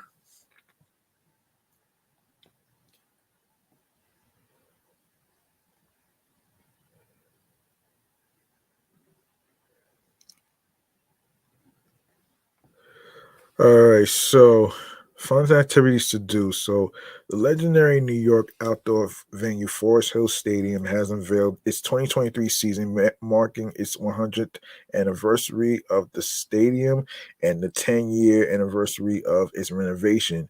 The new season will feature around 30 music and comedy acts, including Boy Genius, The Strokes, Duran Duran, Dave Matthews Band, LCD, Sound System, Fall Out Boy, Zach Bryan, Kevin Hart, Maggie Rogers, Weezer, Lane 8, The Smile, Arctic Monkeys. Oh shit. Jungle, plus the inaugural Head in the Clouds New York Music Festival, Music and Arts Festival, and the return of Rock the Bells Festival celebrating the 50th year of hip hop. Additionally, the New York Pops, the 78 musician independent pop orchestra will perform with Jason Mraz. The full lineup to date appears below. Of course, I'm going to actually get into it. So, Forest Hills is one of the city's most iconic music venues.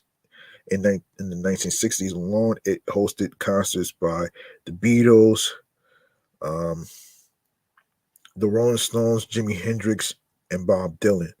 The venue celebrates that history in its trophy area with renderings of posters from those uh, years that list the incredible summer concert lineups.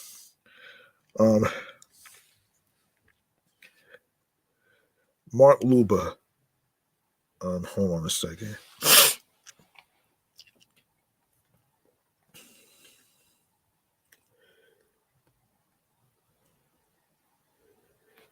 Yeah, Mark Luber, who oversaw the stadium's rehabilitation and produces concerts in coordination with Bowery Presents, says it's hard to believe that it's coming up on a full decade since we began the renovation of the stadium. It's been incredibly rewarding to ride along with the stadium crew, the hundreds of artists, our invaluable community neighbors and partners, as well as the over 100 million folks who have found their way out to the magic oasis of the stadium smack in the middle of Queens. AXS is the official ticketing partner for Forest Hill Stadium, American Express, Bud Light Seltzer, Autograph, City Winery, and WFUVFM are the venue's 2023's season partners. Also, the venue has worked to develop sustainable practices with Reverb, the nonprofit dedicated to reducing the live entertainment industry's carbon footprint. In 2021, Forest Hills became the first music venue included in Reverb's Music Climate Revolution campaign, aimed at making the entire music industry climate climate positive. So, starting on Saturday, May 20th and and Sunday, May 21st, Head in the Clouds. Saturday, June 3rd, Lane 8, Sultan and Shepherd Gerald Missane live Ocula. Sunday, June 4th, Kevin Hart. Friday, June 9th, Dave Matthews Band. Wednesday, June 14th, um Bert Kreischer's Fully Loaded Comedy Special. Shane Gillis, Tiffany Haddish, Dave Attell, Big J Okerson, Dan Soder, Rosebud Baker. Friday, June 16th, Reset LCD Sound System, Jamie Double X, Idols, L Rain, and more. Saturday, June 17th, Boy Genius, Claro DeJohn, Barty Strange. Sunday, June 18th, Steve Lacy, um, different Steve Lacy from Fox 5. James Blake, Toro, E. Moy, Fouché. Friday, June 23rd, and Saturday, June 24th, Zach Bryan, Charles Wesley Godwin. Friday, July 7th, The Smile, Robert Stillman. Saturday, July 8th, Two Friends, Matoma, NOTD, Dia Rock. Thursday, July 13th, Weezer, Future Islands, Joyce Manor. Thursday, July 27th, Maga Rogers, Sakamami. um, Saturday, July 29th, Lewis Tomlinson. Tuesday, August 1st, Fall Out Boy, Bring Me the Horizon, Royal and the Serpent games we play. Saturday, August 5th, Rock the Bells Festival. Saturday, August 12th, Queens of the Stone Age, Phantogram. Thursday, August 17th, Jason Amraz with the New York Pops. Saturday, August 19th, The Strokes, Angel Olsen, Seton Smith. Friday, September 8th, and Saturday, September 9th, Arctic Monkeys and Fontaine's DC. Friday, September 15th, Cigarettes at the Sex. Sunday, September 17th, Willie Nelson's Outlaw Festival. Friday, September 22nd, Duran, Grace Jones, Nile Rodgers, and Chick Bastille. Friday, September 29th, Sylvan Esso, Goth Babe, Charlotte, Adi Jury, and Bolus Pupil. And Saturday, September 30th, Jungle. Okay. Okay, now we go to some stuff to do for the weekend. Actually, for the people in New York, I'm gonna get to y'all, and I'm gonna get to y'all actually. Okay, I'll get to y'all, man.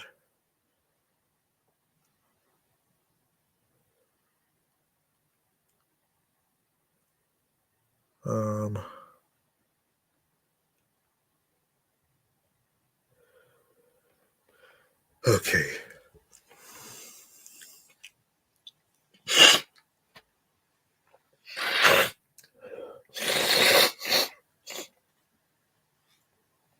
Okay, things to do for the weekend. Okay, things to do for the weekend. Of course, there's May 6th.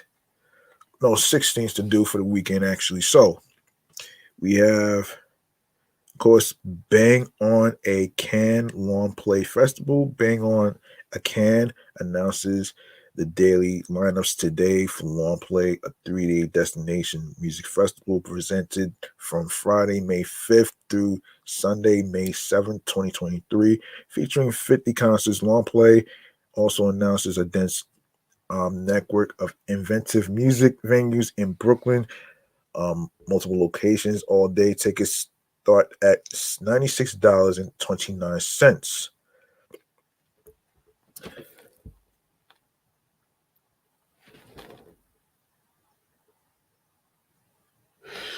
Yeah, and everything in between. So Saturday, okay, so you got the Lower East Side Film Festival, weekends in Bloom. Saturday, the flea market at East 4th Saint Community Garden, Children's Day, Kodomo, No High, and of course, Playground Adventure pop-up. All right. All right, let's get up out of here. Let's wrap up here. We're gonna get to We get to stream choices on the go. Let's do this. We're gonna do this right here, right now, man.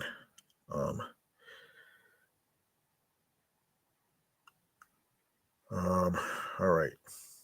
Bear with me. Just bear with me. Just bear with me.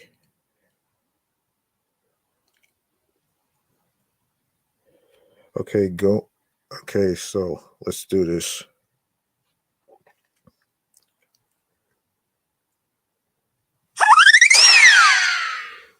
All right. Make sure you show your love by following Off the Meat Rack Chainz New York podcast on Facebook and Instagram, alongside with my sports podcast platform, Excellent Fun Vibrant Talks podcast, along with Meticulous Vibe Juice podcast, and myself, G Money Stacks at G Money Stacks 555 in Queens, New York. Turn your notifications for questions and episodes dropping and everything in between. And also go to the link in bio where it says Linktree /G Money Stacks 555, and you're gonna see a whole list of audio streaming platforms that you can download onto your iPhones, Android phones, iPads, Android tablets, laptops.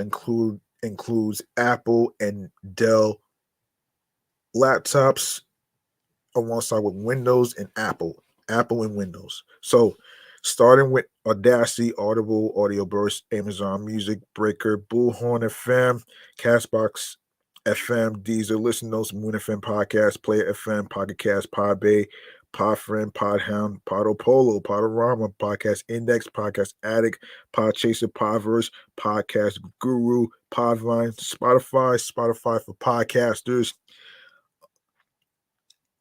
Stitcher, TuneIn Radio, Google Podcasts, Radio Public, iHeartRadio, the number one app for music, radio, and podcasts. You don't need a credit card or debit card to download the app. And of course, finally, of course, make sure you follow my 3 podcasts that's also on iHeartRadio, as well as Instagram. And finally, go ahead and grab that. Make sure you go ahead and grab that subscribe button for me on the YouTube channel page of G Money Stacks 555, where all the New York episodes is on there.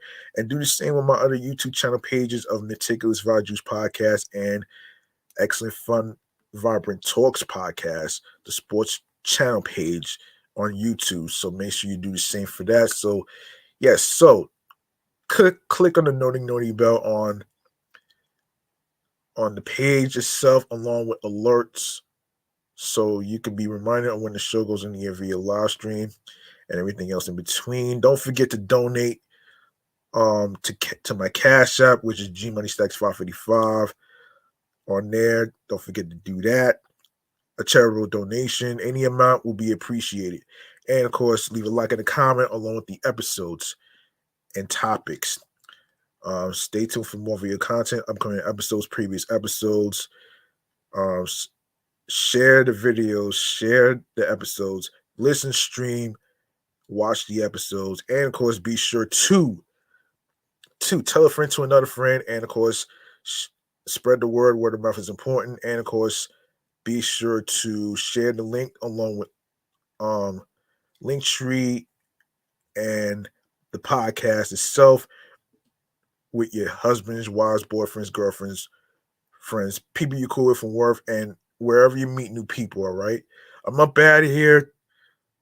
I'm your man G Money Stacks, aka the Gregonator. Thank you very much for listening to episode 262. I appreciate every single one of you and many of you out there who helped me get over 1,000 views, man. And I appreciate this, man. This really means a lot to me. Man. This is big right now, man. This is really big.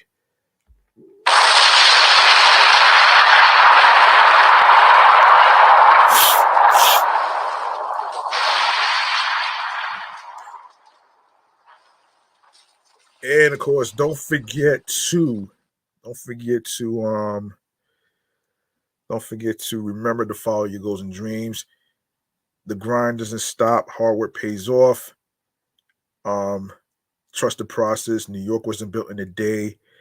And find something that makes you smile, doing what you love, that gets you on your P's and Q's, that gets you on a consistency basis, confidence, mentally, creatively, physically, and spiritually, that gets you into your zone alongside with tunnel vision. All right. I'm up out of here. Thank you very much.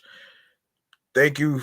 You could have listened to any podcast in the whole world, but you chose to listen and watch this podcast. And thank you to every single one of you for helping me reach 4,000 views on YouTube. I appreciate y'all, man. Y'all really pulled through, man. I'm up out of here. Thank you very much. Peace and one love. Good night, everybody. Enjoy the rest of your weekend and everything else in between. Be careful, be safe and stuff. So peace out, one love. Enjoy your Star Wars day and weekend. Peace out, one love. Good night, everybody.